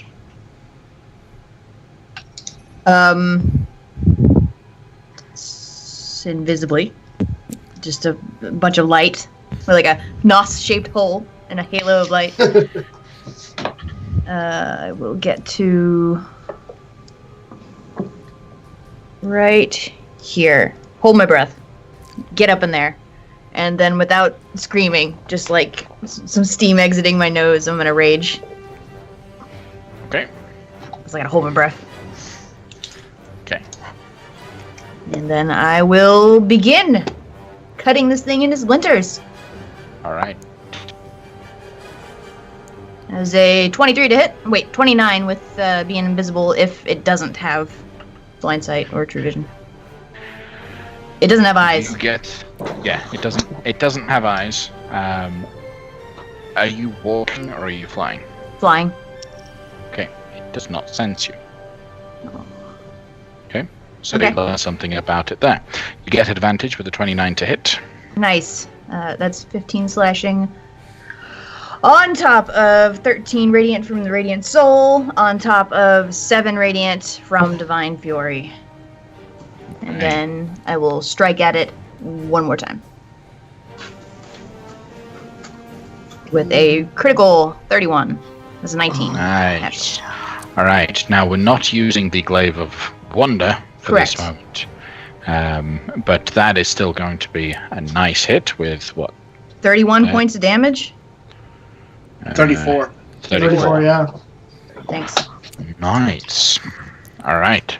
Anything else from you, Nos? While I was speaking, I decided to go ahead and use my action surge, because what else are we doing other than destroying this thing? True. So that's going to be a 27 and a 26. Okay. Both of those are going to hit. Okay, so that's 19 more slashing on top of 17 slashing. And I will stay put. Okay. So, from those incredible attacks, you do notice to test out the theory. Absolutely, it took all of that damage. It got hit. It is actually starting to bleed from the attacks that you did. A nasty green ichor just begins to just seep out of all of those wounds. As it's hurt, and it hasn't been hurt, at least for a while, that you know of, it causes it to start to freak out, and it gets a little bit jittery. Now that it's injured, it gets a little bit extra stuff, and is going to use a legendary action in this moment. In fact, all 3 that it would have to move up to half its speed without provoking attacks of opportunity. Okay. Alright. Raziel will move up, fire off 2 shots. And as she does so, Do it.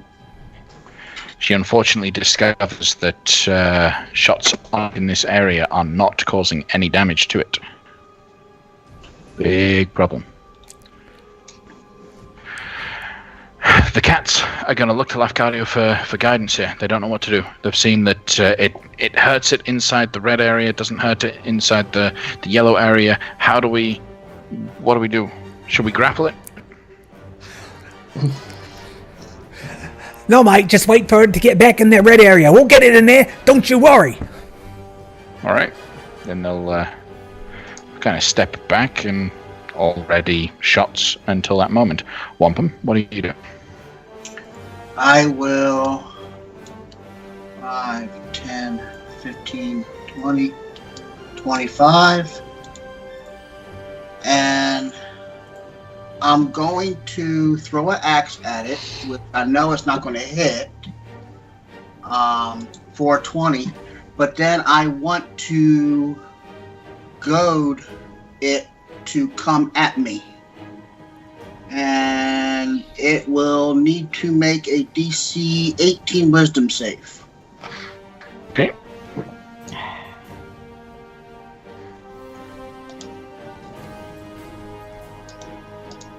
A tree. All right. Let's see how well with a wisdom save. It's a fairly wise tree. That's a 21. He makes it. Yep. All right. Anything else? But you are right in assuming that while the damage didn't do anything, any additional special effects tied to it could still affect it. Mm-hmm. Okay. And I'm done. Okay. All right.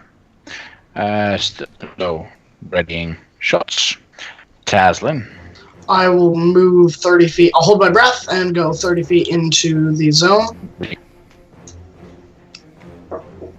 And I will pull out my wand of webs, and I am going to fire it inside that red area to set up a field of webs. So next time we get the tree in, maybe it'll get caught. Okay. So casting web. Yes.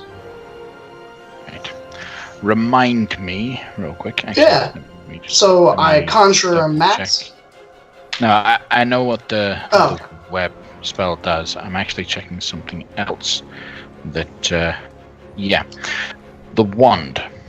Mm-hmm. Remind me what it says about the ability to cast the spell. Let's see. You conjure a mass of the webs are. If the webs aren't anchored between two solid masses. So, not the web spell. Yeah. The wand of Let's see. webs. Does the wand of webs say that you can cast a spell without material components? The wand of 7 That- charges it while holding it. You can use an action to expend one of its charges to cast the web spell to save DC 15 from it. Or without? Okay. And the wand regains 1d6 plus 1 charges daily. Okay, sounds good. You cast web in the area. You still use the components necessary for casting web. Verbal, somatic, material. What's your constitution modifier, Kale? Not Kale. Taslin. Sorry. My constitution modifier is +3. +3. Okay. You use up whatever oxygen air you have in your inside while you're casting the spell, so you're now suffocating. You've got 3 turns to get air before you die. Oh, that's perfectly fine. So can we put the little web thingy? Yep. Here? Let's draw some webs. Because then I'm just going to bonus action Blessing of the Raven Queen to teleport outside of the... Sounds good. So... Alright, anything else from you? Nope, I'm going to use Blessing of the Raven Queen to move up to 30 feet. I'll move right to there. Alright, so now you can breathe again. Oh. Yep. Okay, Lafcadio. Lafcadio will see the tree coming down on him, and will cast Fly on himself. And so I'm going to cast it to see if I have to touch anyone. You touch it? Yeah, okay. So just myself. I touch myself and begin to fly. And I would like, again, knowing it's, having an expectation of what its range is to reach out, I would like to fly straight up to get out of that range. So if I'm in his range, I may provoke an attack of opportunity from him. You will. So, let's see how this goes. He has a... Right. Let's go. 23 to hit. He has hit me. Alright. As that tendril, that branch reaches out to get you, wraps around your waist, grabs hold, and you can't move. You are grappled. That is suboptimal. And restrained. Right. Alright, so I use my action to cast a spell. I use my movement to deftly get tied up by him. Yep. I think I've done enough this turn. Right. Waiting. Kale. I'm here. I will observe the situation from over here. So we left the chest with the vampire in it, like in this general area down here somewhere. You left it with the horse. I'm assuming that the horse is just naturally and always just going to move it away from the thing. But do you intend to grab the coffin? I'm not worrying about the horse with the coffin, where you can ignore that. I actually unless kind you of want to want use it. I'm going to jump on the horse if I can, if it's within 15 feet of me, because it takes 15 feet to get on me. Yeah, why not? All right. Alright, so we'll say it was just like, I don't know, like fucking here. So I'll run over, I'll jump on the Edra, and as I'm doing so, I will cast tongues on myself. But I don't issue any commands right now. I'm just getting ready. Okay. That's it. Alright. Well, so he's got hold of Lafcadio, or the vampire, as he assumes, that's covered in the vampire blood, holding the vampire's ear. He is going to use his action to use his real ability, and then make one attack with its bite. So he immediately pulls all creatures currently crippled by him in 25 feet towards him. Pulls you right up next to him, and I then hold my breath. Yep. And he's gonna bite you. He's gonna get you. He's gonna get you. He's gonna get you. All right. So,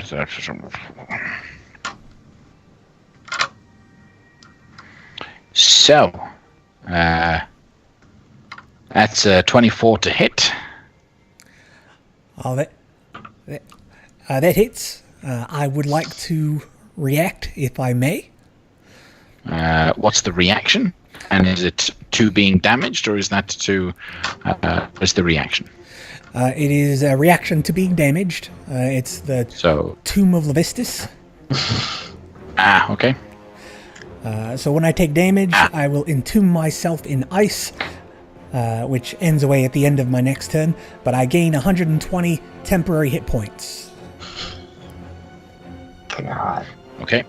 After you take the damage, you gain vulnerability to fire damage. Your speed is reduced to 0, and you are incapacitated. All these effects end when the ice melts. Okay, so you take damage, which is 25 points of piercing off of the 120 temp HP. You now are vulnerable to fire. Your speed is reduced to 0, and you are incapacitated. Yep. Right. Nos.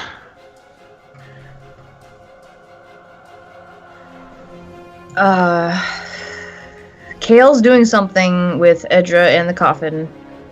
The tree has Lafcadio. Lafcadio's in an ice cube. Can the tree, with Lafcadio's current volume and form, can the tree would the physics work? Could it open up and eat him like that? Judging by the fact that you were inside it Yes. at one point in time, and I don't imagine Lafcadio to be too much bigger than you. So it's the ice around him that is creating the Right. 120 points of HP. yeah. So it's right now with the 120 HP. It's actually 95 now, right? So. When it came in, it was quite a big thing. It stopped it from being able to swallow whole. As the temp HP reduces, the thickness of that the ice is going to reduce. So you can tell that right now, no, it can't fit Lafcadio in. But if the ice melts too much, then it is going to be able to fit him plus the ice inside of him. Okay, this is what I'm gonna try. If I can get over there. If you want, roll a perception check, and if you roll well, I'll give you the exact temp HP that matters. If it matters. If you'd like. Don't think so. Okay, fair enough. What I was gonna do was I was going to fly my full 30 feet to here. And then what I'm going to do is I know that the tree can't be hurt. but I might be stronger than one of its branches. Right. So what I was going to try to do was wind up with my glaive and baseball bat Lafcadio Ice Cube out of the branches. Okay. So, in effect, you're attempting to disarm the tree of its wielding Lafcadio. That'll work, yeah. Yeah. And if I'm still Alright, invisible, so- then that ought to cancel out, and Yep. that'll be doable. So, you have advantage on the attack. Go ahead and make an attack roll. The result that you get will be the DC that it needs to make on an athletics check to keep hold of him. Okay. Okay. 30. 30. Ooh. Right. This one's gonna be tough.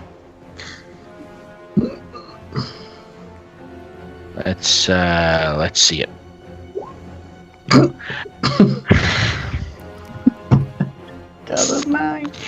Yeah, so he goes flying. Roll the damage. Let's see how much damage you deal to the 10.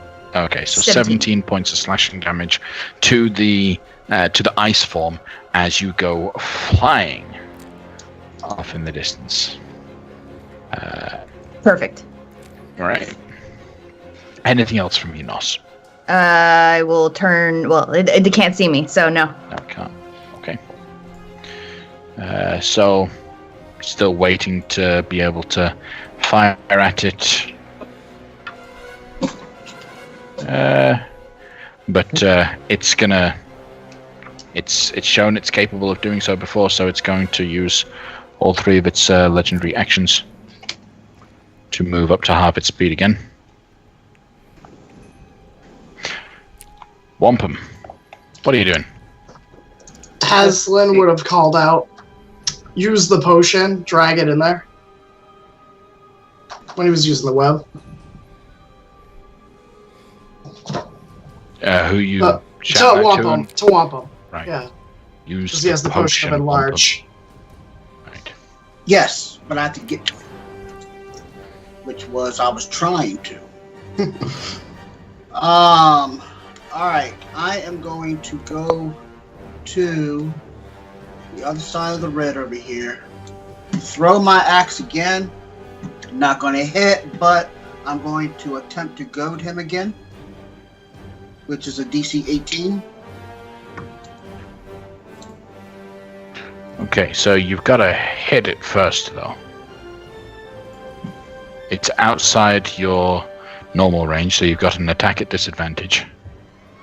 So 17 to hit. That's going to miss. Okay. I mean, you got 3 attacks, though. True. Yeah. Shit. And one more time. That was even worse. Hold on. You won't make me use a die. So 19 to hit. 19 will hit. Alright, so you don't deal any damage to it, but it's got to make a wisdom save. Let's see this fella. That's an 11. Okay. So, what's the effect of the goading attack? Goading attack is on a failure, the target has disadvantage on all attack rolls against other targets other than me Right. until the end of my next turn. Okay. So it wants to come at me. Sounds good. All right. Anything else from you? That's it. All right. So, one of Lafcadio's acolytes is not a little overzealous and not happy that Lafcadio is in such a bad position. So he is going to use his feline agility to run 60 feet up to the tree, and he's going to try and grapple the tree. He's a big guy. Mean? Might be able to give it a try.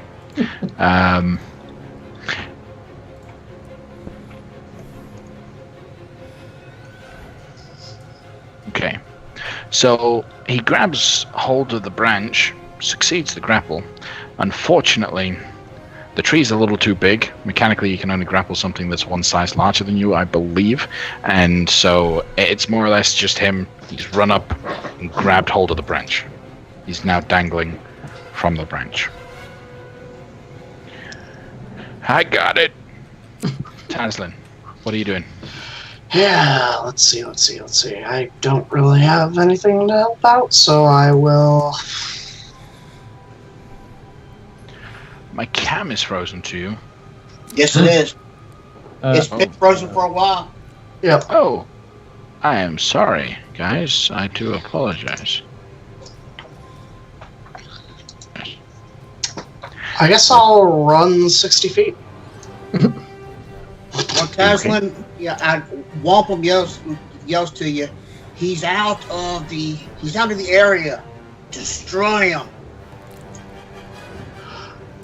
I don't think I can hurt him outside of the area. Well, I just thought a thought out there. Yeah, that's So all you're I just got. running with Taslin? Yeah, Okay. I just ran closer, I guess. I've got nothing. All right, Lafcadio is incapacitated. You idiot. Not talking to you. This is actually, I keep forgetting their names.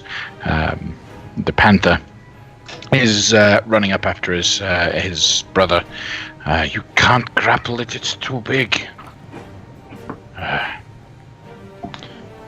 We need to move it. Kale. Lafcadio is like shivering and getting all the wetness off of him. Do you think there's any chance your companions would know that if they were to damage you, they could get rid of the ice? Well, it melted away at the end of his turn, right? Like that's. Yeah. Did it? Yeah, it might Oh, melt right, away at the end all of of- the ice. Yeah. Ah, right, yeah, so all of it's gone. Okay. He's just cold and wet.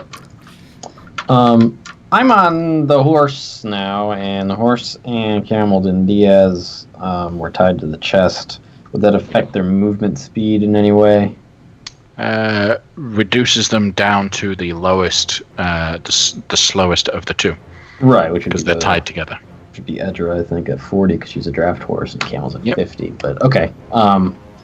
So I'm gonna have them with using tongues. I'm gonna tell them both, "Hey, let's run over here," and I'm gonna have them dash to this location.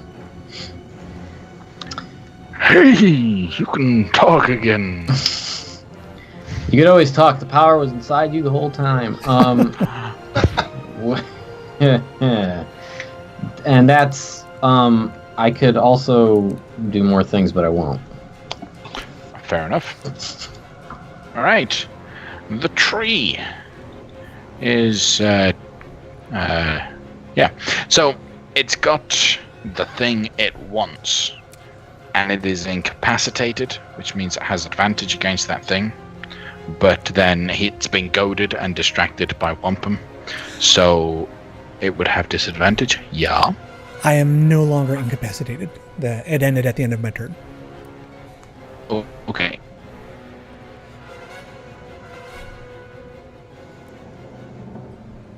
I think it wants to go get. All right. Like So, all right, dash. so you can entomb yourself in ice, which melts away at the end of your next turn, gaining 120 temp HP. After you take damage, you gain vulnerability to fire damage. Your speed is reduced to 0, and you are incapacitated. All these effects end when the ice melts. Okay, so you don't have the temp HP anymore either. Correct.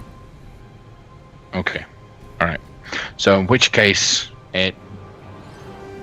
are you prone? Would you yeah, I still was- be stood up? So Nos knocked me. So however I landed was how I landed. All right. We'll have you stood up, so there's no qualm there. So at this point, it wants the food, but also it's being goaded. So it's a question of whether or not it's willing to go with the disadvantage. I'm going to have it. Let's just find out. Yep, it is willing to deal with the disadvantage. as it's going to attempt to bite at you, Lafcadio. That is a 16 to hit. It is a miss. All right. Then that will end its turn. Nos. Let's see. I'm bringing it back into the middle. Just a second.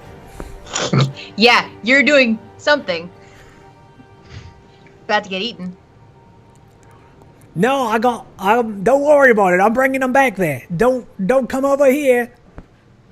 He's still invulnerable over here.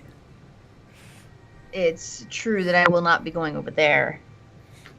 I will be instead flying and using a dash to get there. Okay. And Then I think my rage actually fades now too. yeah, because you weren't attacked and you didn't attack on this turn. So Raziel is now screaming at Lafcadio. Get the bait and get him that way. You're going in the wrong direction.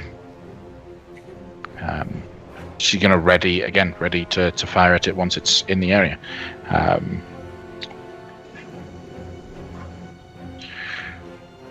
Companion, the last of the cats will move up. All right, Wampum. Wampum is going to move a little bit farther opposite him, and that's all I'm going to do. Okay. He's gonna jump off. Stay where he is, but how can I help you, sir? Just right. I'm gonna get him back there in the middle. Just a second. Just get ready to unleash hell when he gets there. Okay. He pulls out a weapon. Tazan. Yeah, I'm going to move 15 feet up, and I am going to save. Let's see. What spells do I have? That would work. I am going to prepare an action. Wait, that would cancel out my web, correct? Because that's a concentration spell. If I'm not sure what you're intending to cast, but yeah, if I just you cast ready something like that is concentration. okay, Yeah, if so you ready a spell, that would require concentration. Yes. yeah, that's what I'm saying. I won't do anything this turn. I'll turn back invisible, I guess. Okay. The ring doesn't allow you to cast invisibility, does it? It just turns you invisible. It just turns me invisible. It's the one ring. Throw Left it into cardio. my tomb. What do you do? Does incapacitation break concentration? It does. Okay, so I don't have fly anymore. I will cast Dimension Door and Bamf up to 500 feet. So I'm going to hold my breath. Wait, is Dimension Door? Okay, order of operations is important, I think. Dimension Door. Dimension Door involves verbal components. You won't be able to hold your breath. All right. I'm going to cast Dimension Door and land on the other side of the yellow area up in the northwest corner. And roll 20 is lagging for me, so it's not picking up. So I see it. All right, I'm going to bamf all the way over there. And I'll end my turn there. Okay, you're not going to move? Nope, right there. Okay. All right, let's get ready. Kale, what are you doing? I will go over to this area. This specific square. I'll right over there. And I will get ready to shoot another guiding bolt once it gets into the red square area indicated by a red square in my mind that only I can see and nobody else. Okay. All right, the tree is going to move. It will move at 60 feet. which will have it move into the web. So it needs to make a DC 15 saving throw. It also needs to die. Yeah. Strength saving throw, you say? Dexterity. Dexterity. Oh, it's not a very dexterous thing. That's why you said, yep, it fails. Aha! You know what I've been saying every now and then? What? Yeah, it's going to choose to succeed. Oh, come on! Legendary, man. Legendary. Terrain. Well, it's So. still difficult terrain. It's still difficult, so it will slow it down. The difficult terrain that you guys have been experienced with, it wasn't slowing this thing down, but this will. So it's going to slowly make its way through. But Kale, you were going to do something. Yeah, I rolled a 18. To hit, that'll hit. Oh, thank goodness I did something. 4d6, baby! Radiant damage shooting out like lance bolt. Ooh. Frozen again. Yep. Oh, there's a good, Good. 2 seconds of delay on my side. All Alright. Are you good? I'm sorry. I should stop until you figure out all your problems. I can still hear you, and I can see you. You just All can't right. see me. Thank goodness you could see me. That's the important part of this stream. Anyway, I got a fat 22 A for my fat first level 22, radiant bolt. or Yeah. a nat 22. No, fat 22. I guess it's a Okay. nat 22. It's a damage roll, so it doesn't... Fair enough. Alright, so 22. That's fat with a That PH will and 2 T's. Right. Old school. It's Fair enough. The kids today say thick with 2 C's, but back in the day, There's one. it was fat with 2 T's. Fair enough. Anyway, So, yeah, it takes that how radiant many damage. people? Yeah. How many other people were readying actions to attack it? I believe that was all of my guys. Yeah. Yeah. All right. So the Tabaxis will all fire.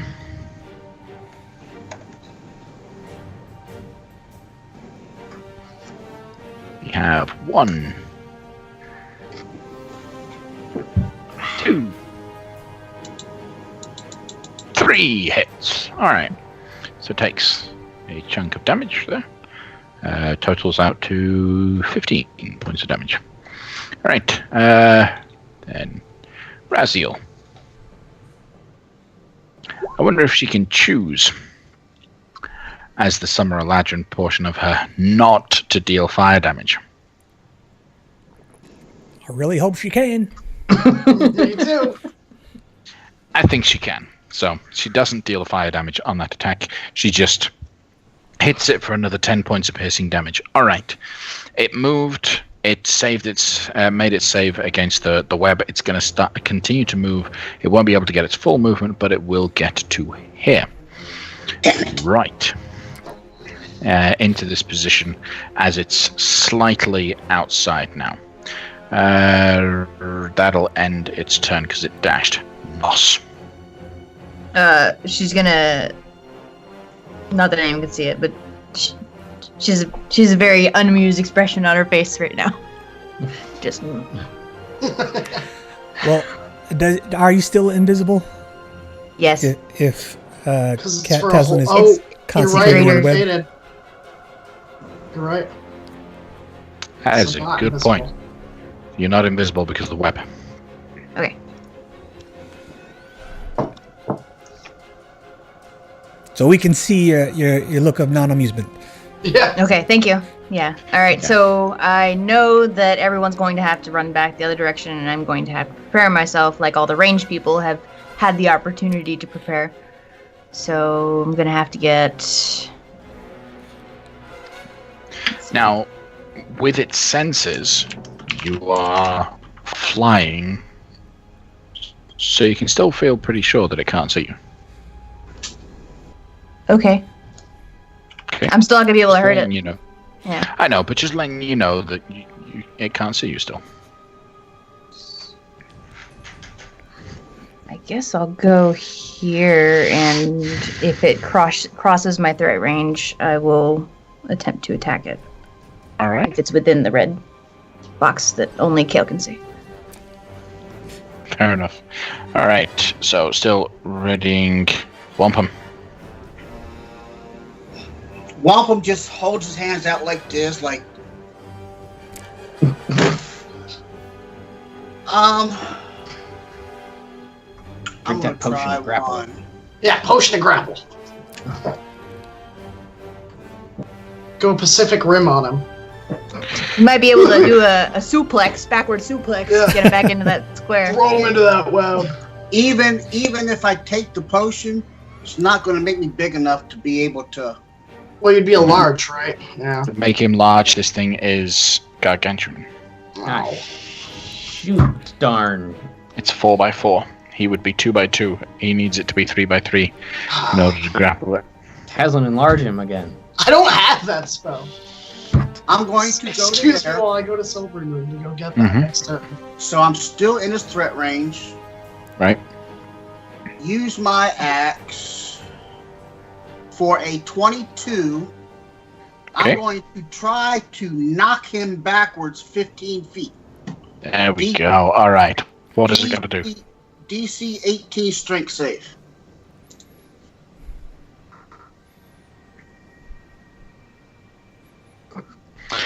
Damn it! Fortunately, it rolls an 18. Oh, man. But good idea. Great idea. You've got 2 more attacks, then an action surge, then 3 more attacks.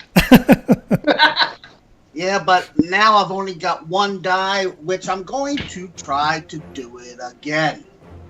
All right. A 23. It's going to hit. Back him up if I can.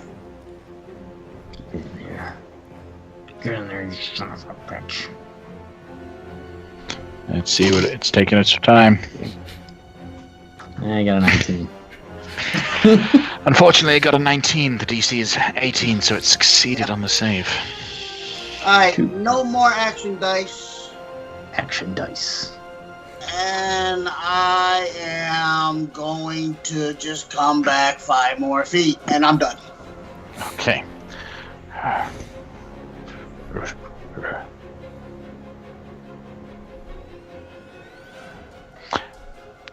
Dazzlin. That's me, most days. I'll move to right next to Nas. And I'll take a breath, and right before I enter, I'll be like, we need to get him in the web! And then I'll... And that's all I'm gonna do. You're like, no shit! You're not going to take an action? Well, I mean, I can't hurt him outside of the zone, correct? No, but you can do other things already, other things. Yeah, I but don't then it know would what- cancel the web. Because that's a Only if you ready a concentration. spell. So, Yeah. I guess I can Alright. take the dodge action. I'm also invisible. there we go. Yeah, but you're running on the ground. Invisibility on the ground is going to make a difference. Lafcadio. Right. So I'm going to cast Fly again. Yeah, there we go. I am going to hold my breath. And I'm going to fly into the middle of the red square area. And then straight up. I'm hoping that if I'm not walking on the ground, he doesn't see me, so he doesn't see me lead his threat range as I double my, use my feline agility to really get as far up, but in the middle as I can. Okay. You still smell like the vampire? Sure, I do. Would the water from the melting ice have washed it away? Well, I also have Or an diluted ear it? on me. Oh, yeah. You still got the actual ear, so... Alright. It seems to be still capable of following your movement, Lafcadio, even while flying, due to the nature of the fact that you are the distraction. You have the bait. So I am flying straight up to the point at which I leave his threat range, and then he has the opportunity to do what he wants to do with me. And he will. He will indeed. Does he have to, though? Like, Yeah. He doesn't Can he have a moral dilemma? Probably not. Not a very moral individual. I did roll it. Roll 20. Come on. well, There we go. That'll be Oh my a God. 31 to hit. Just barely. Got me. So Barely. close to that All right. time left out of you. So, you take no damage, but you are grappled and restrained. All right. All right. However, this fella might be smart, not very intelligent. He's not used his legendary action to move yet. So he will. Because he wants to get close to his dinner. Now that he's got you. Fire, fire, fire. Oh, everything goes crazy. All right. No fire. I It wasn't even specifically me said this to time. everybody.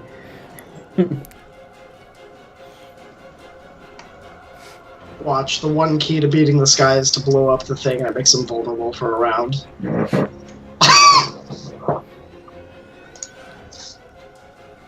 I mean, yeah. Right. All of those attacks by the Tabaxi unfortunately miss. Raziel, it'll populate in the meantime.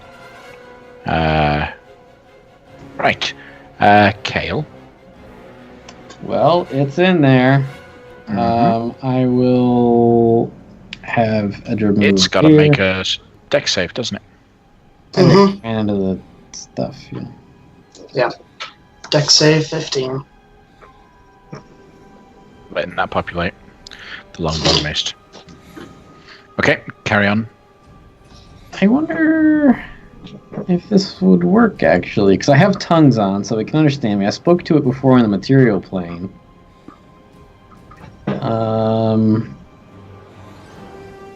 Let's see. I'm going to try and command it. I will Okay. shout, halt! At it. Okay. It used up another legendary resistance to succeed against the web, but it's got to make a wisdom save, does it not? Correct. Again, that might take a moment for roll 20. There we go, 14. Does a 14 succeed? It does not. Okay. So, as described in the spell as one of the options, halt means that the target doesn't move and takes no actions. Okay. It's going to use its last legendary resistance against it. Good. That's good for first level But that slot is- legendary resistance. Yep, Good that with is its last one. All right, anything else from you, Kale? No. All right. It starts its turn inside the area.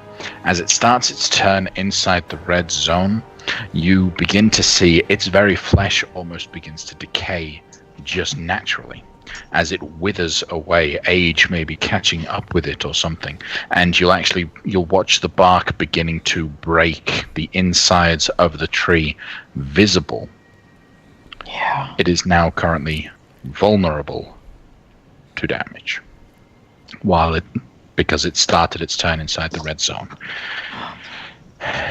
On its turn, in this situation, it's gonna bite its target. Has you grappled and restrained, so it has advantage on the attack.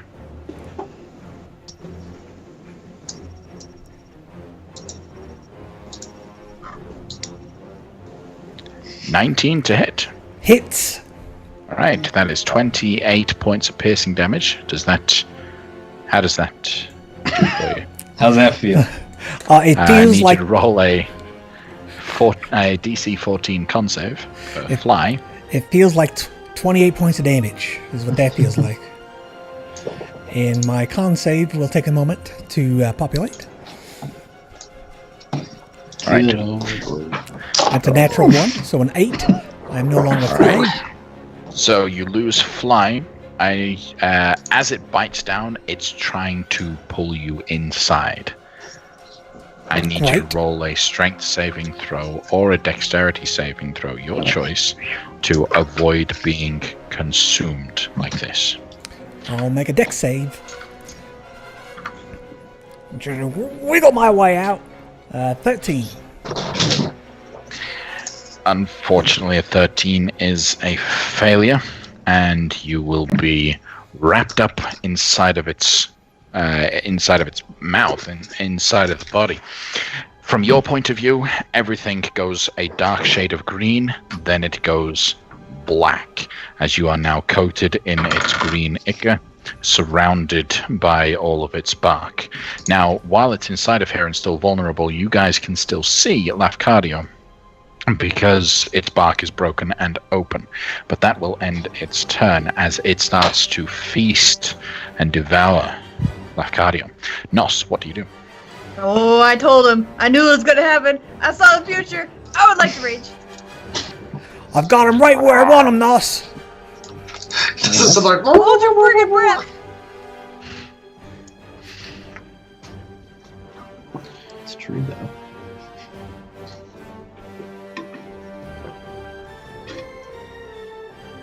So, you charge forward, weapon at the ready. That looks like a natural 20. Tis That's first roll. 36? 2, so everything is doubled. Every Wow. stuff. 18 and 18 slashing on top of 13 and 13 radiant. Those are... Yes. No. Are those real? Yes. That's real. No, that's the radiant soul. Okay. Yeah, So 13 radiant soul, and then... That's what I meant to do. Yeah. Minus 13, though. 'cause- Mine, yeah. Minus 13? Yeah, I didn't mean to do Radiant Soul twice. I meant to do Divine Fury twice. Right. Fair enough. So it takes 134 points of damage. Mwah! Beautiful. That was strike number 1. All right. Go ahead. Strike number 2 is a 23. 25 if it 23 can't will see hit. me. 25, because it can't. no. Oh, you're right, because she's flying. Because of Anything that. else on top of that 18 slashing? Nope. Everything was the first strike. Everything was on the first strike. 36 points of damage breaking into its form. As you strike it down with your divine anger, knowing Lafcadio's inside, Nos, what happens to it? Because you get to kill it. Okay. All right. I see Lafcadio go in there, and he's like, you can only see, parts of him. It's like that thing where,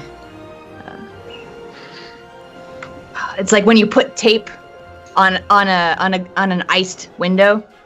That's how I imagine you can see him right now. Mm-hmm. You ever done that?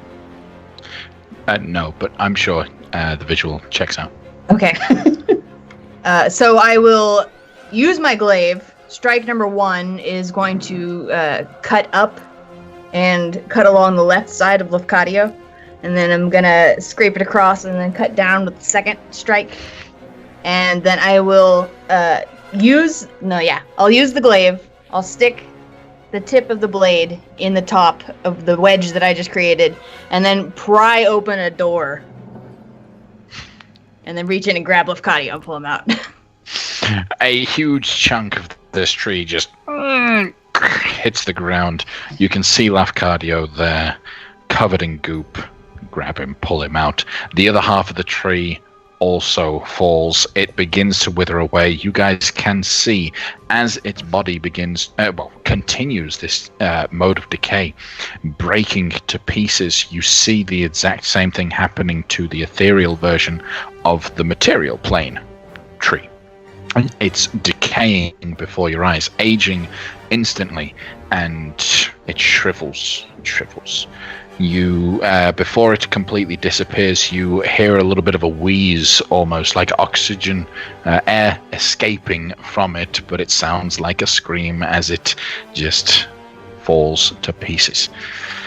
The tree has been destroyed. The tree withers away to such a point that nothing is left but a single chunk of bark. About 6 inches long, about 5-6 inches wide, and about 2 inches thick. That's all that's left of it. Like the perfect size for a spellbook cover, perhaps? Perhaps. Yeah, I'm gonna run in and grab that. Oh, All right. Taz is closer, but he wouldn't think of that. Right. You run in, grab that piece of bark, and it's a sturdy bit of bark. That looks good. As you look over it and start pondering just looking at the quality of the wood that this chunk is, roll a perception check for me. Perception, I need a 20-sided die to roll that one. I rolled a natural 20, so... Rolled a natural 20. Awesome. 25 total. What you notice in this moment as you take a look at this piece of bark, it just looks like a piece of tree. It even looks like a healthy piece of bark, not like the bark that was that had decayed in front of you. It looks like a nice, strong and sturdy piece of wood. However, there is an engraving on one side. If you were to hold it up like a spell book of sorts and to look to the side where the spine would be, you see 3 rings engraved into the side of this little chunk of wood. The rings slightly overlap with one another, just ever so slightly, but they do overlap in a row. So 2 of them overlap with one another in this row of 3. Like that, 1, 2, 3. Okay. Okay. That's the engraving, it's just the rings? Just the rings. Okay. All right. So, Raziel collapses. Not in pain or anything, but just in a sigh of relief. It's done. All of the as the air starts rushing back into the central area, as everything turns back to the natural Feywild, the Hunters 3 rush over and immediately start cleaning Lafcadio off of all this goop that's on him. Just start washing you. They're not using their tongues, but they're licking their hands to then wash you. To make sure that you clean. Yeah. I could prestidigitate it, but I'm gonna let them do their thing. It's like, how often does this happen? Not very often. Like Kale visibly recoils at that. Just, oh God. Just kind of turns away. I drop my disguise, by the way. Fair enough. Womp elbows nos. He being slobber.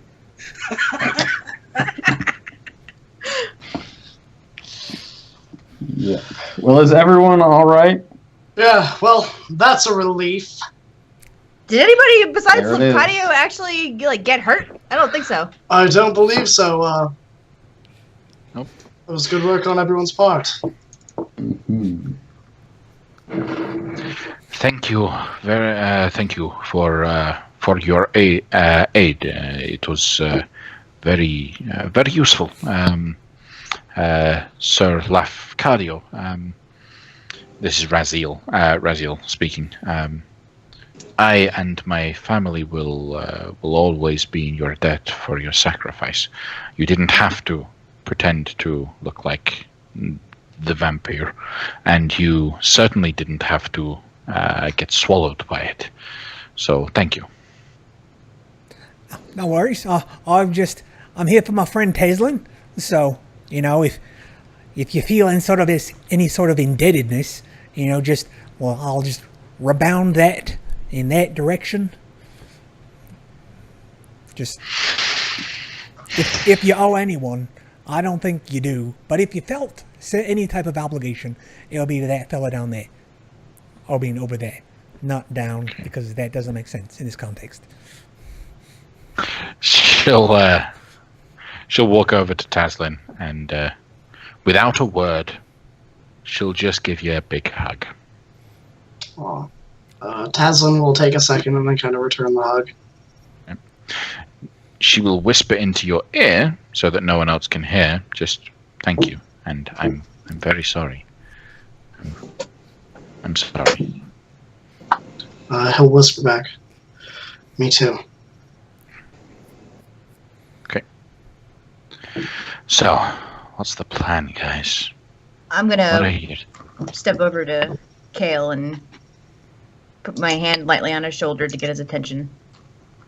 Okay, yeah, that's fine.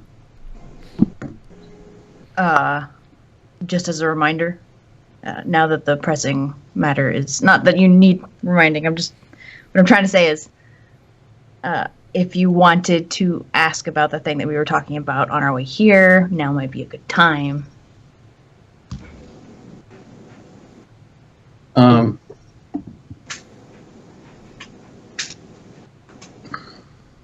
Would you like to go to Raziel's village? Maybe, but I need to do something first. Okay. And he'll walk back over to the chest with the vampire in it. Mm-hmm. And I guess, is it like super secure or whatever? Could he open it? He can't open it because he's incapacitated while that stake remains inside. No, could Kale open it then? Oh, sorry, Kale. Yes, Kale can open it because Raziel hasn't locked it yet. Okay. Yeah. He'll open it and he'll just kind of look the vampire over for a minute. I don't know if I've gotten a good look at them. It was a dwarf, you said? Or at least dwarven proportions, at least, with his size. Did we get any other details about them? That it was one of our companions. They died fighting a vampire that the rest of the party was killed in. Oh, one of her old friends. Yep. Wampum will walk up beside Kale. I can't have me brothers in dishonor like this. Please, kill him. I was thinking the same thing.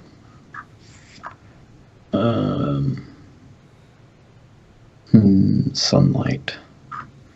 So I would know, I guess, that the only way to kill it is it needs to take radiant damage, I guess. And then it can't regenerate. It needs to be in sunlight. It needs to be in sunlight. Well, actually, more specifically, it needs... roll an intelligence-based check. Any intelligence-based... History. 33. Okay.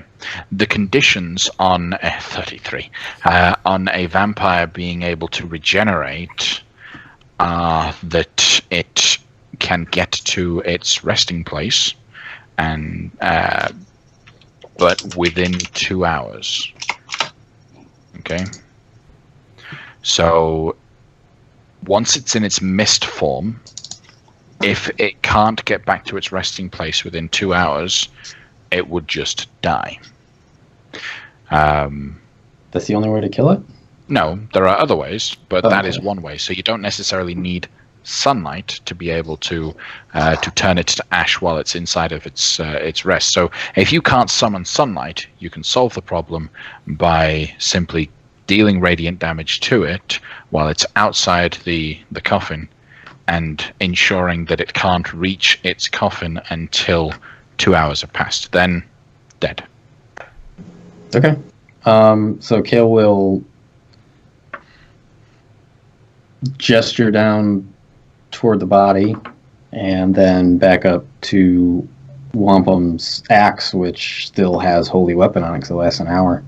And I never dropped concentration. I'll say, it's all you, man.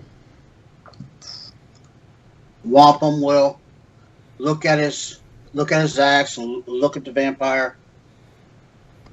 It's time to go home.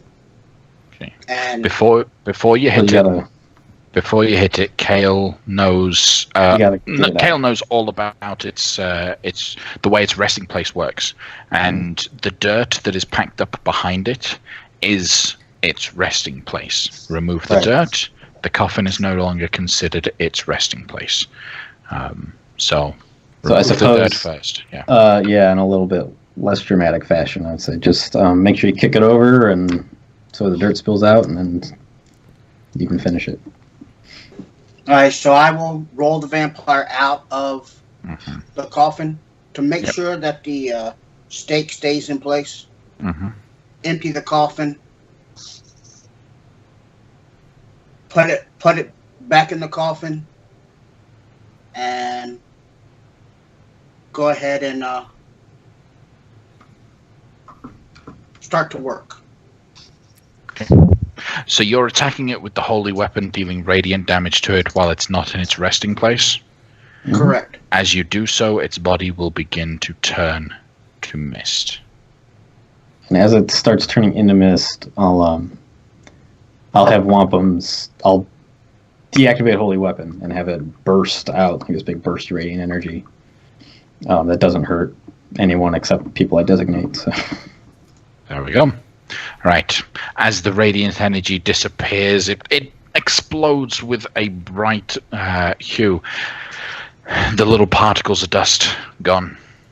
Nothing left but the stake with the blood on it. That's it. Wampum will turn to Kale. Thank you. He's at rest. And then I'll walk off. Okay. Great. And I'll go over to Raziel, and I'll say, sorry about your friend. All of your friends, really.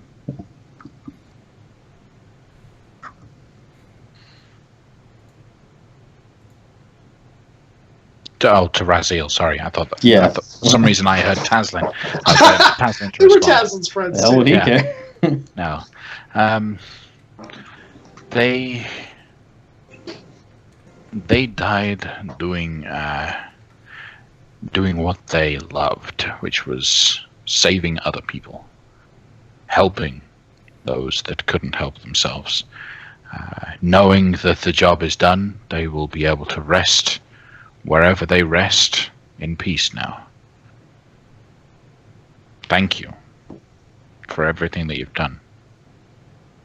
Of course. Now, as she says that, she goes back to Taslin. I think I'm going to rest now. I've had enough adventures. I'm going to go home. You and your friends are welcome to join me, but I think I'm going to go home. I think that's a good call. When you return, they can't find a better leader than yourself. And there's a time for life and a time for death and a time that all things must rest. I think it's time to simply rest before adventuring once again. Okay. She'll just thank you all. She's almost got tears welling up in her eyes, as this is fantastic for her. This is exactly what she wanted. Kale, you've been moving around. I need to know if the slab of wood is still in your hands while you're moving around, or if you put it in your backpack. I definitely didn't put it in the bag of holding, but it's on my person somewhere. I don't know if I have it in my hands, but Okay. I don't know, like under my belt or something. Okay. The first time you try to move while the slab of wood is not in your grasp, the slab of wood will not move. It will remain suspended in midair. But if I hold it, it moves. Grab it with your hand, it moves. Have it in a belt loop. Either the belt loop will rip off, it'll stay there, or it just slips out of the belt loop as it stays wherever it is left. I guess I would have just had it in my hand then. So it's like a movable rod, kind of? Kind of. What you got there, Kale? Indeed. It's the remains of the tree.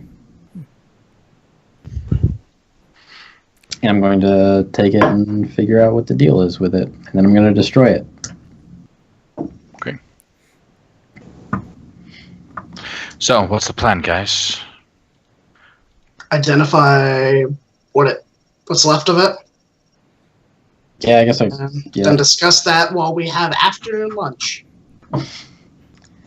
Yeah, Fair I'll enough. cast Identify on the bark, I guess. The bark absorbs the identification spell, and you get nothing.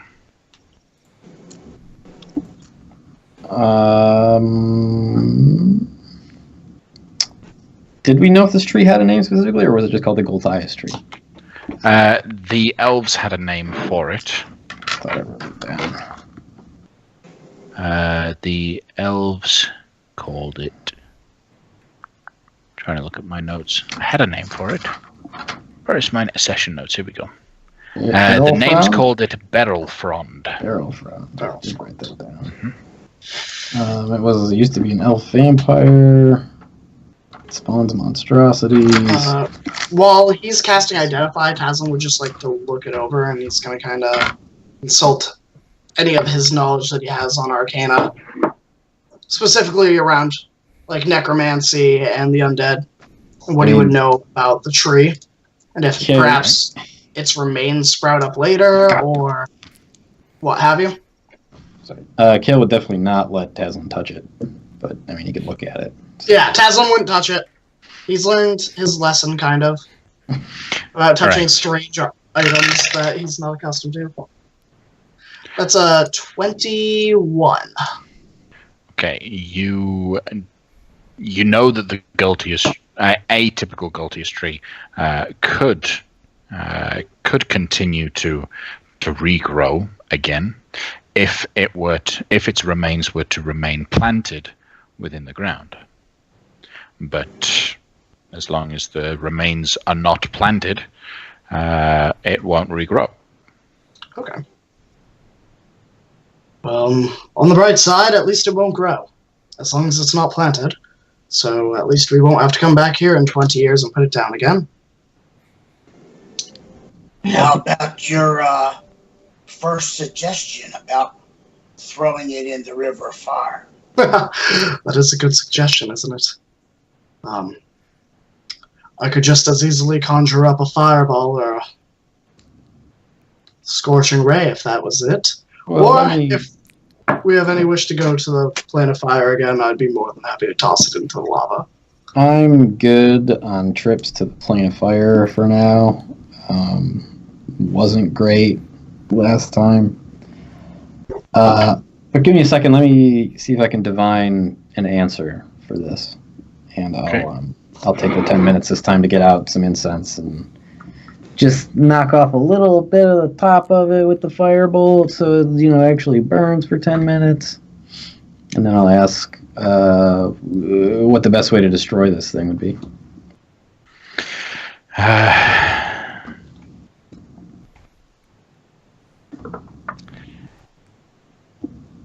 So the response that you get, right, so how do I word this right? Just light it on fire. It is beyond my sight or knowledge. Oh, I that. cannot answer. Yuck. Okay. Okay. Shit. What's going on, I Cole? see, That's not a good look. We don't often see that look when he consults his god. I see the look on the elf face, and I kind of like it. He kind of gets a purplish hue, doesn't he? He does. He's always purple. That's normal. I don't know what to do with this thing. What is it? It's like I said, it's the remains of the tree we just killed. I mean, but it's something obviously immensely powerful and lost to the knowledge of even immortal, omniscient-ish beings. Mm-hmm. Then maybe they're not omniscient, huh? That's why I added the ish. Well, maybe I can figure it out. Can I take a look at it? Yeah, you can look. Hey, Kale, worst case scenario, if we can't figure it out here and now, how about we take it to... So we can't leave it unattended, right? That's Of course. I mean, but the part of the issue is that someone has to be holding it at all times. You can't just leave it in the air and he'll let go of it and it'll just stay there for a second and then he'll go back and grab it. I'm gonna whack it. Test it. Your weapon will hit it and it'll vibrate all the way down your weapon. You'll start to shake. Go ahead and roll an attack.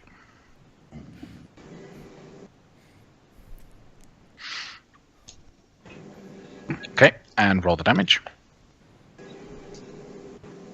7. Okay. You take 7 points of slashing damage.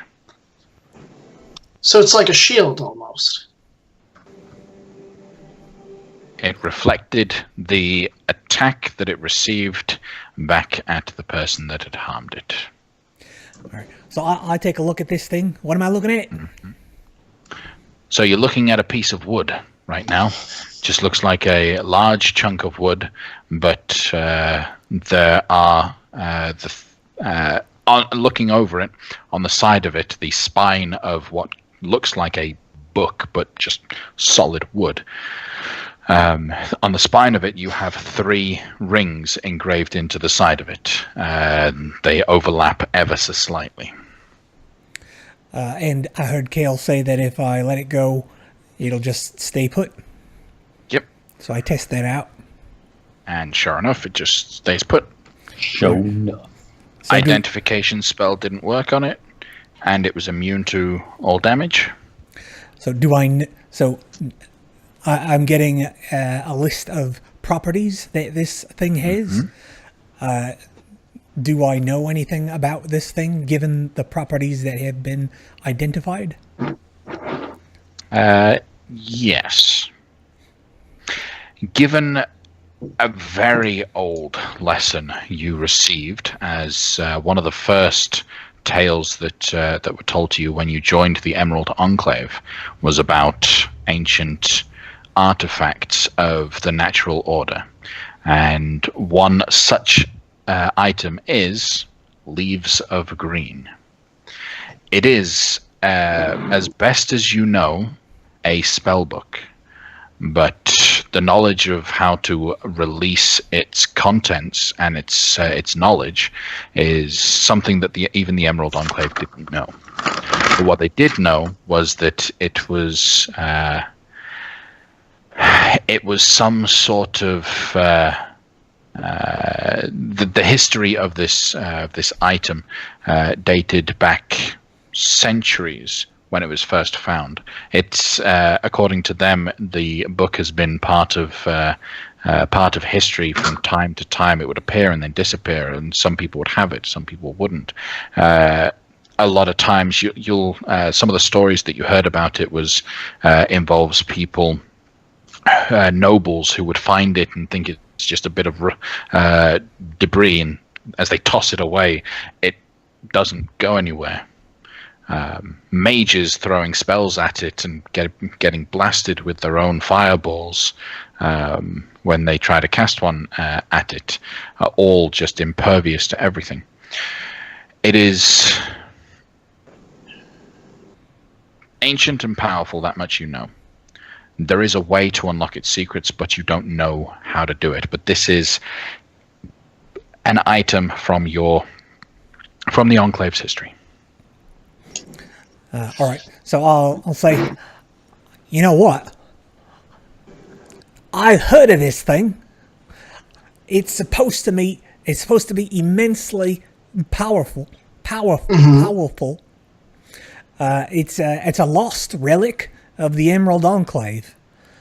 You know, they kind of have me looking for items of power to make sure they don't fall into the wrong hands. They didn't necessarily tell me to look for this thing, but I expect it would be of great import to the folks that are... All right, I've never... okay, funny story, guys. I work with the Emerald Enclave. I reckon I haven't mentioned that before. I mean... Sir, what is this Enclave of Green you speak of? May we join? I'm not in a position to evaluate potential new members. However, we'll be heading back to the material plane, and I'm happy to introduce you to the folks that I know. Unless you guys are happy here. Lefcadia, you be stuttering off a lot of words there. Right. Dude, So what be the truth behind this story? So I work with the Emerald Enclave. They're a group that want to make sure that the natural world and the civilized world are Yeah. I got all that. right But what's the story behind ye? behind me. Indeed, yes. Where did you come from? Well, I come. Is anything true? The Tabaxis sit down, cross their legs, and just look up to listen to your origin story. Indeed. Well, I don't remember my origin story. It's been so long since I wrote it down. So why were ye keeping secret the Emerald Enclave story? Was it that you didn't trust us? No, that's just that. Come on, spit it out. If I was hiding something, I would tell you. I should probably roll a deception check. Come on. I don't believe you. know- You don't need to try and deceive me. I don't believe you. I know, no cat got your tongue. Well, it's literally not true. It's He just has a cat tongue, yeah, I think. exactly. So yeah, So if he's a cat, then he has his own tongue. right. So a cat does have his tongue. Yeah, that's literally true. I have. Yeah. The cat has my tongue. So the Emerald Enclave Oh, right. works yeah. behind the scenes, kind of like the Hoppers. So the identifying myself as an agent of the Emerald Enclave would probably make it more difficult for me to act as on behalf of the Hoppers. So it's important that I don't go around announcing this other affiliation that I have, so that we can continue to operate in the good graces of the Hoppers. So the Emerald Enclave wants this artifact that you be holding.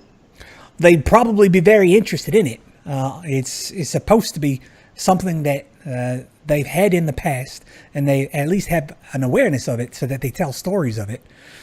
Well, after all this work that we be doing, if you hand it over to them, what be in it for us? I'm with the dwarf on this one. Well, I don't know. I'm sure they'd be very happy to have it. Happy snappy. What be in it for us? Well, off the top of my head, it wouldn't be in the hands of some evildoer. We got that. Yes, we most certainly don't but- want that. I could put it on the front of me shield, and anything that hits it, they be getting hit back. Or I could use it as a spell book. Sure, there are lots of potential options for this thing. Maybe I should learn more about it, in a more subtle way, to see if maybe there's something that, a way that we could actually put it to use, or whether or not it actually would be better, like in a museum or somewhere out of the hands of any potential evildoers. On that topic, Lefcadio, we do seem to be gathering quite a few artifacts that shouldn't be in the hands of evildoers. The scythe, for instance. Perhaps we should look into storing these somewhere, or at least securing a location to secure these so that they are not on us should we get into danger fairly often. There I we think. go. I'll look after it, says all three no, of hush up. the Tabaxi. Alright. I tell you what, if you tell the Emerald Enclave that it'd be put in a nice safe place, have them give us that nice safe place for us to keep it in. Indeed. Our own little fortress. Wouldn't that be nice? We could have our own little base of operations.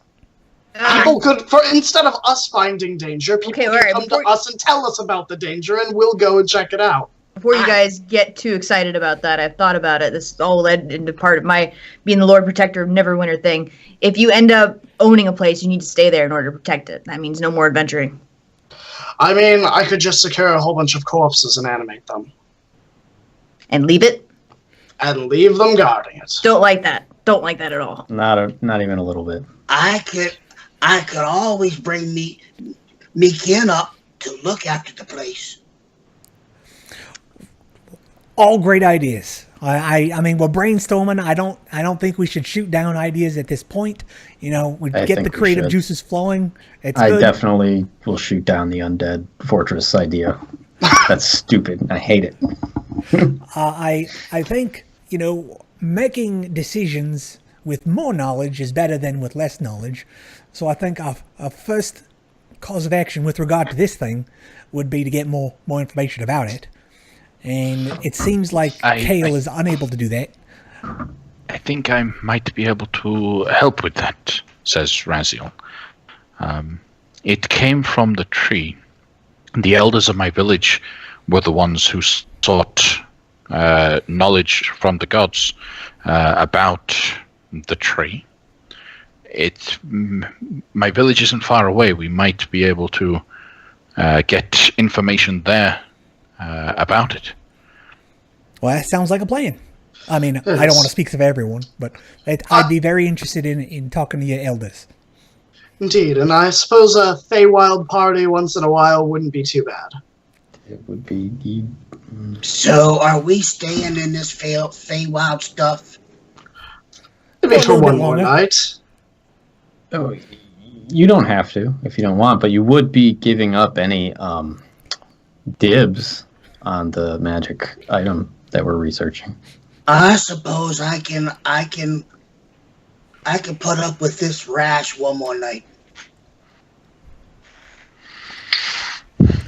All right, Raziel, we'd be honored to accept your hospitality.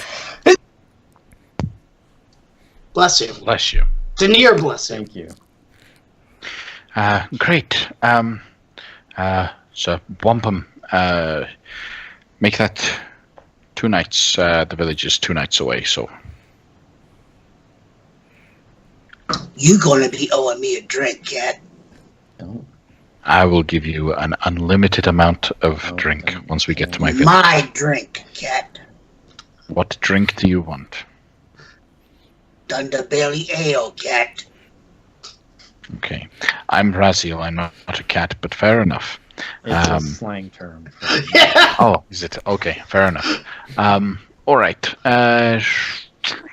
I'll see if I can get my hands on some Thunderbelly ale.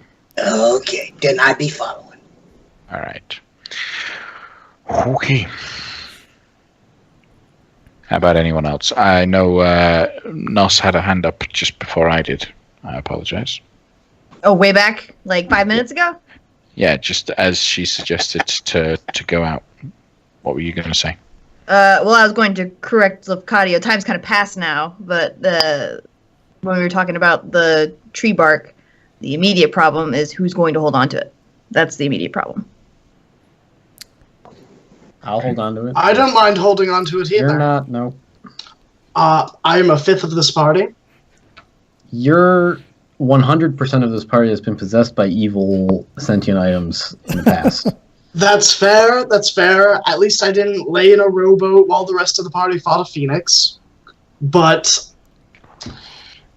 who am I to judge? If you feel, and your god feels that that is the choice you must take, then I suppose I will have to let you hold on to it. But Teslin, real talk, I don't like the way that you just antagonized Kale right there. Like, he does a whole lot. He's been kicking ass in combat lately, particularly when it comes to comparing it to how he started.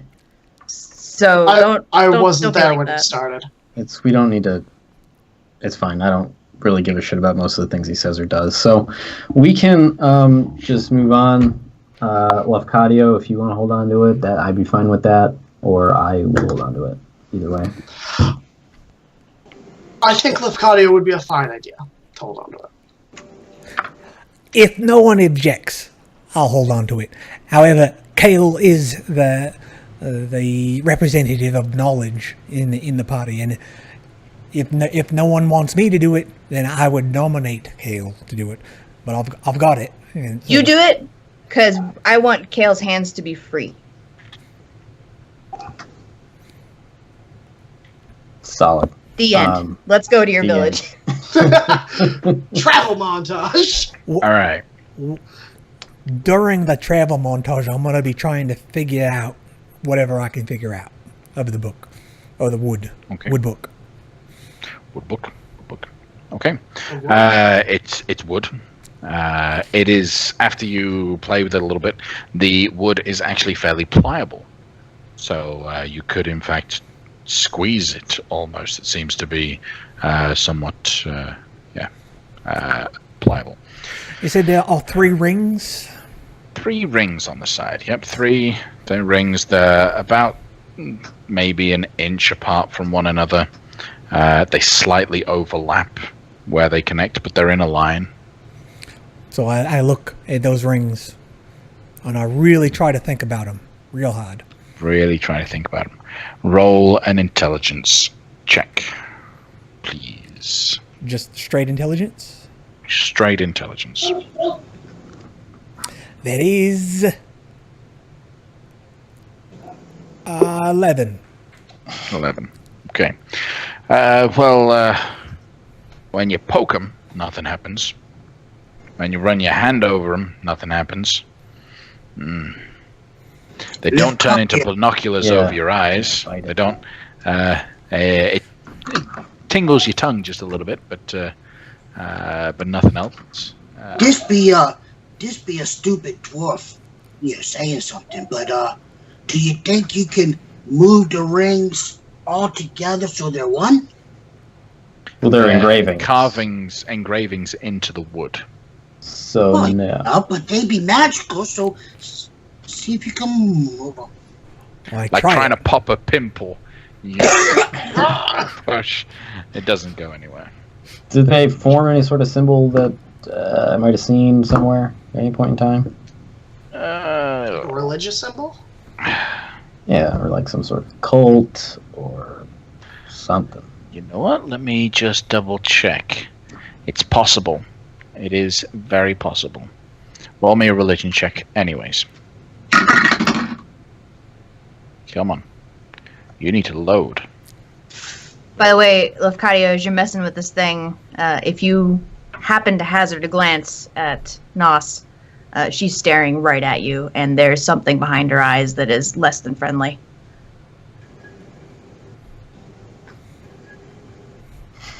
I want to avoid that confrontation, so I will pretend I didn't see it.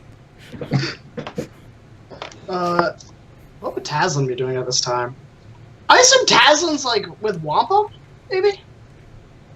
I've been wondering something out of character about Taslin for a while. Yeah, sure. He's a necromancer. He's a necromancer, right? Like, why has he not gotten 4 skeletons together and made like a litter for them to carry him around everywhere? Okay. So I'll give you the deets on that. A lot of people on the material plane don't really like skeletons or zombies, and he doesn't have the time to like have their skeletons like engraved with gold and dressed in finery, so they can't be recognized as like skeletons at the moment. He hasn't had a lot of time. We've been like back and forth through the adventures. Yeah, but you can just throw a sheet over them, like. Yeah, I mean, or like masks maybe. I guess you'd want them to look really good though, right? Yeah, like he wants them to at least not cause a panic every time and have people go, "Necromancer, get him!" and like have like a mob of farmers chasing him every time he goes. It'd get real old of him fireballing farmers, I guess. Like, so, and also we haven't come across a lot of humanoid corpses that he has the time to sit down and like raise. It's facts on that one. I got a 22 with my religion check, Taya. Okay, wonderful. So,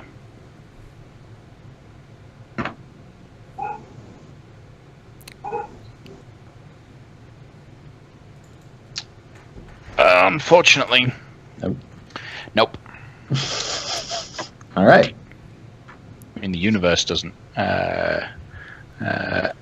Thought of something, but it didn't work out. So no, unfortunately not. So Taslin wouldn't touch the item, but while Lefkadio's like licking it, moving across, he'd be like thinking back. He's been around the block for numerous lifetimes at this point, and I'm not sure if he knows anything about the specific item, but he's an elf. He's old. I'd like to do like either a Arcana or a History check to see if what are you trying to ascertain? He's trying to ascertain if he's ever, or if there are other relics or items that he may have interacted with that are familiar or similar to this item that he may have a glean into how to unlock it. Okay, roll an Arcana check. That's a nat 20. Okay. So that's also So what's the total? 30. 30. Okay. This much I can tell you, right? Like almost all magical items that have an effect that can be triggered, you need the command word. Typically speaking, identify would work on the command word. However, this item seems to be resistant to any and all magic, so identification isn't going to work. What you need to do in order to figure it out is get its command word. If you don't have its command word, there's nothing you will be able to learn about it. Okay. Okay. Yeah, so knowing that, Tazlin would kind of offer Lafcadio a pat on the head for his good job trying to investigate it. He's like, that's very admirable. And he'll like lean in and he'll go, you know, I can't speak for this item, but many items like it you need a command word for. Otherwise, you can't interact with it or use it. And since this is immune to identify, perhaps we just need that word. Well, that's good thinking, Tazlin. I'll spend whatever my downtime is just talking to the book, tree, wood thing, and see if I happen to stumble upon the right word. Perfect. And if you have any items you'd like to unattune to in case you get possessed, that may allow planar travel or something like that, I highly suggest from personal interaction with cursed items that you disarm yourself of such items prior to tuning to them. What kind of things do you talk about, Lafcadio, when you're talking to the book? Well,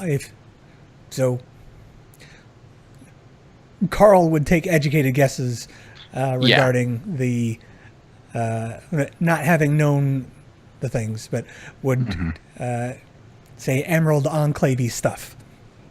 So that's I think Lafcadio would also do the same, but I don't want to cheat. The question I would have is, do you think, because you and I, you know what the actual word is, do you think Lafcadio could reasonably, using that mechanic, that method of knowledge, do you think it's reasonable that there's any chance Lafcadio could stumble across that word? Using that reasoning, talking to it like that. Well, yeah. If the criteria is saying a thing related to the Emerald Enclave, then I think, given some time, that would come up eventually. All right. Then, eventually, as you say that word, something does happen. Okay? Oh, wait, no. No. So, you're talking about just anything and everything. You begin to just throw out words. Some of those words that you throw out are just anything vaguely connected to the forest, the natural order of things. Eventually, you do stumble upon any one of the names of Sylvanus. Greenfather, Irmidir, Orthaum, Shrabrathan, Sylvanus, or Taultrathan? Yeah, Taultrathan. So one of those words is what you speak while holding the book. This deed causes the bark to grow speedily into the fissured covers of a book, whose pages are square, waxy green leaves of lush appearance and extreme toughness. Each face of a page bears a single spell, and there are 16 pages in all. The book is released. You have it open. I got it! Okay. Congratulations! What does it say? Yeah, what is it? Let me in there. Let me see. Yeah. So like Kale and like Tazlin immediately like zoom in. Like So, Kale is a cleric. Yep. Tazlin is a wizard. Yep. mm-hmm. And Lafcadio is a warlock, right? Yep. And a fighter. Right. And a fighter. True. but in terms of spellcasting. So, as with a lot of things, when it comes to spells, the vast majority of these spells you cannot read because they do not appear on your spells lists. Okay, this book is designed for someone other than a wizard, a cleric, or a warlock. Like a druid. Okay. Yeah, that's a reasonable guess A lot there. of sense. Yeah. Yeah. So get yourself an ancient, maybe an archdruid or something of that particular form, and he might be able to read those spells on there. But here in this book are a series of arcane writings that are clearly rituals and spells. There are 16 of them, which none of you can read.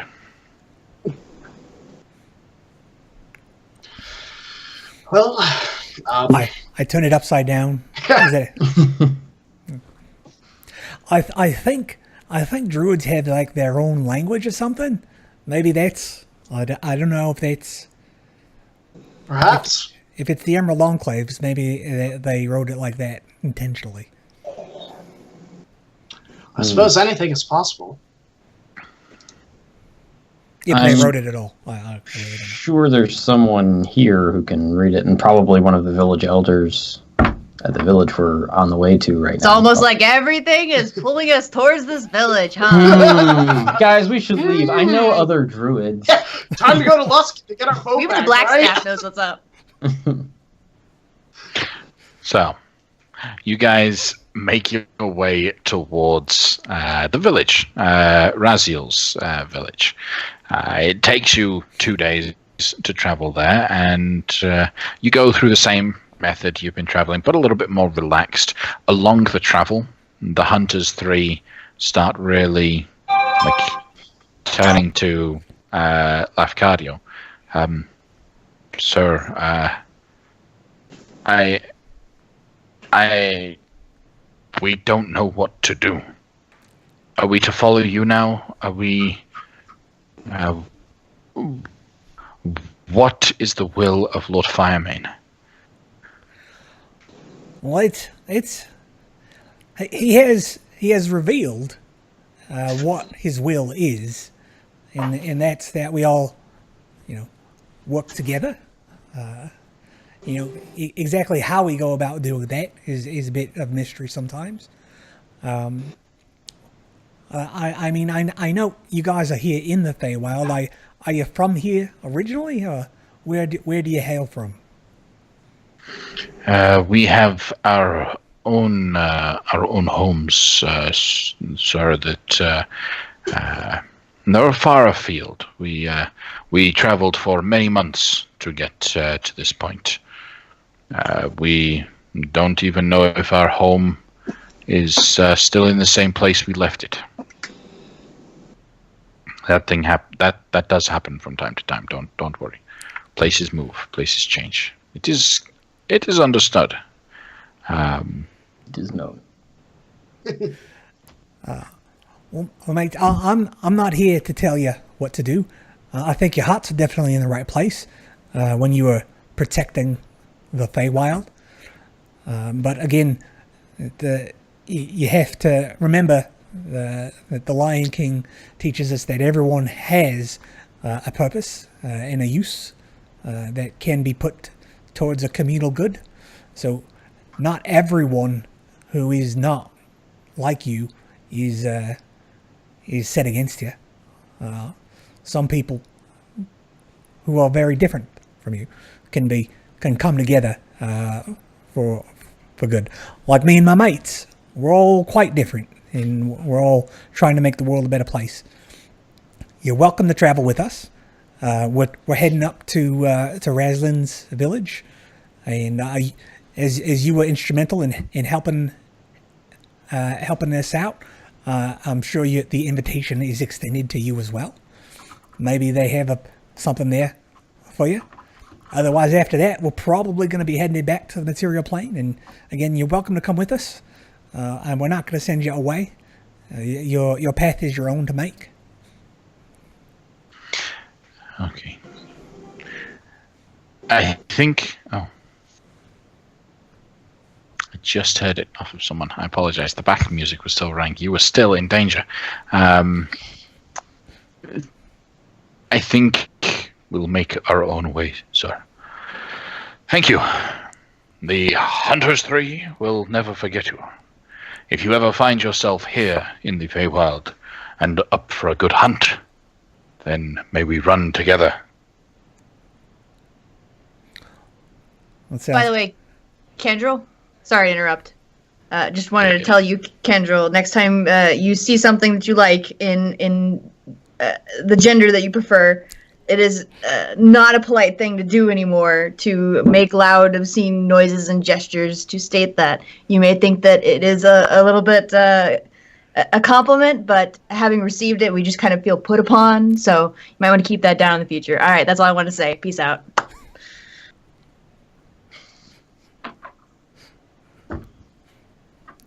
I will never understand.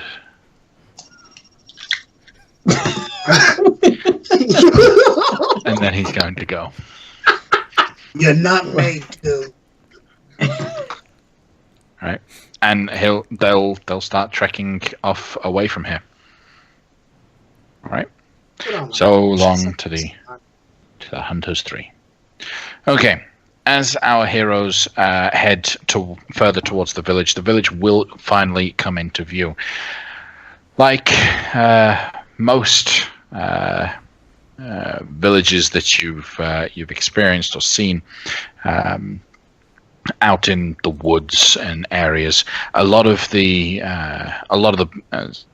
buildings are made out of natural forms. So as you first start to arrive, it almost blends perfectly with the tree line, as everything is just made out of trees or bark that have just grown in a particular direction and then added stuff to it.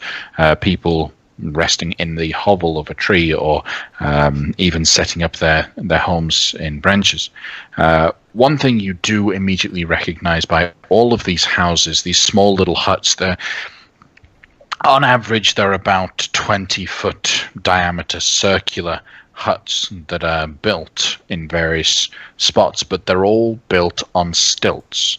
There isn't a single building, a single home in this area that isn't raised a foot off the ground, at least. As Brazil walks you through, she guides you through the kind of a pathway that leads into the central portion of this village. Once you get inside, you can actually see the whole thing, and it spreads out almost like a staircase, as you can see building after building on top of steps that rise and fall, and you could step from one to the other throughout the trees for a good couple hundred feet in all directions. Just most of the trees well hidden most of the huts, well hidden within the tree form. A few of the huts do have some smoke rising out of a small hole in the wicker or leaf ceiling that you can see, and so giving some sort of sign of life from there, and fragrances begin to hit each and every one of you of beautiful perfumes of very soft scented flowers. Lavender, for one, is particularly strong towards one of the buildings that she leads you. She explains, "This is my home. We will go, we will clean up, and then I will introduce you to everyone else. With the fact that you are outsiders for now, they won't show themselves until I present you to them in the square properly. So we will clean ourselves up and present ourselves in just a moment." Inside the little hut, she walks you past a doorway that's purely made out of vines that hang in front of the gap in the side of this. The hovel that she lives in, again, it's not very big. It's about 20-foot diameter circle. She has a bed that is curved along the side of one side of it, with a window that looks out into some some nice flower beds that are behind. To the side of her bed, there is a small camping stove, like cookery there, which just has some water currently sitting in it. She immediately goes over and lights a bit of flame to get some water boiling for you, and invites you all to wash yourselves in the warm water once it's ready. But while you guys relax at her village, that's where we're going to end today's session, is entering into her home. Okay? Well, thank you very much, folks, for joining us tonight. I hope you enjoyed watching this episode of Half-Rate Heroes. Before we go, please remember to follow us on Twitter. We are at Crituitous RP. Go ahead and subscribe to us here if you are lucky enough to be able to do so. Every little bit helps, and you really do help keep this thing running. Follow us here, subscribe to us on YouTube, all of those wonderful things, and check us out for our World of Horror stream that happens on Tuesdays. Our rebroadcast of this will happen tomorrow. Yep. And then we do rebroadcast our World of Horror games on Friday. No, the Friday. Yeah. See, thank you. Wonderful, wonderful. And to go on, Casey, you have your own things. Yes. You can also find me on Fridays at 5 p.m. EST over on the Greyhawk channel, where we are playing a game called The Old Faith, and it's in the Dreadwoods of the Greyhawk universe, and I play a halfling barbarian, so you can check me out then. Okay. All right. Thank you very much, guys. Good night. Thanks, everybody. Thanks. Good night, everyone.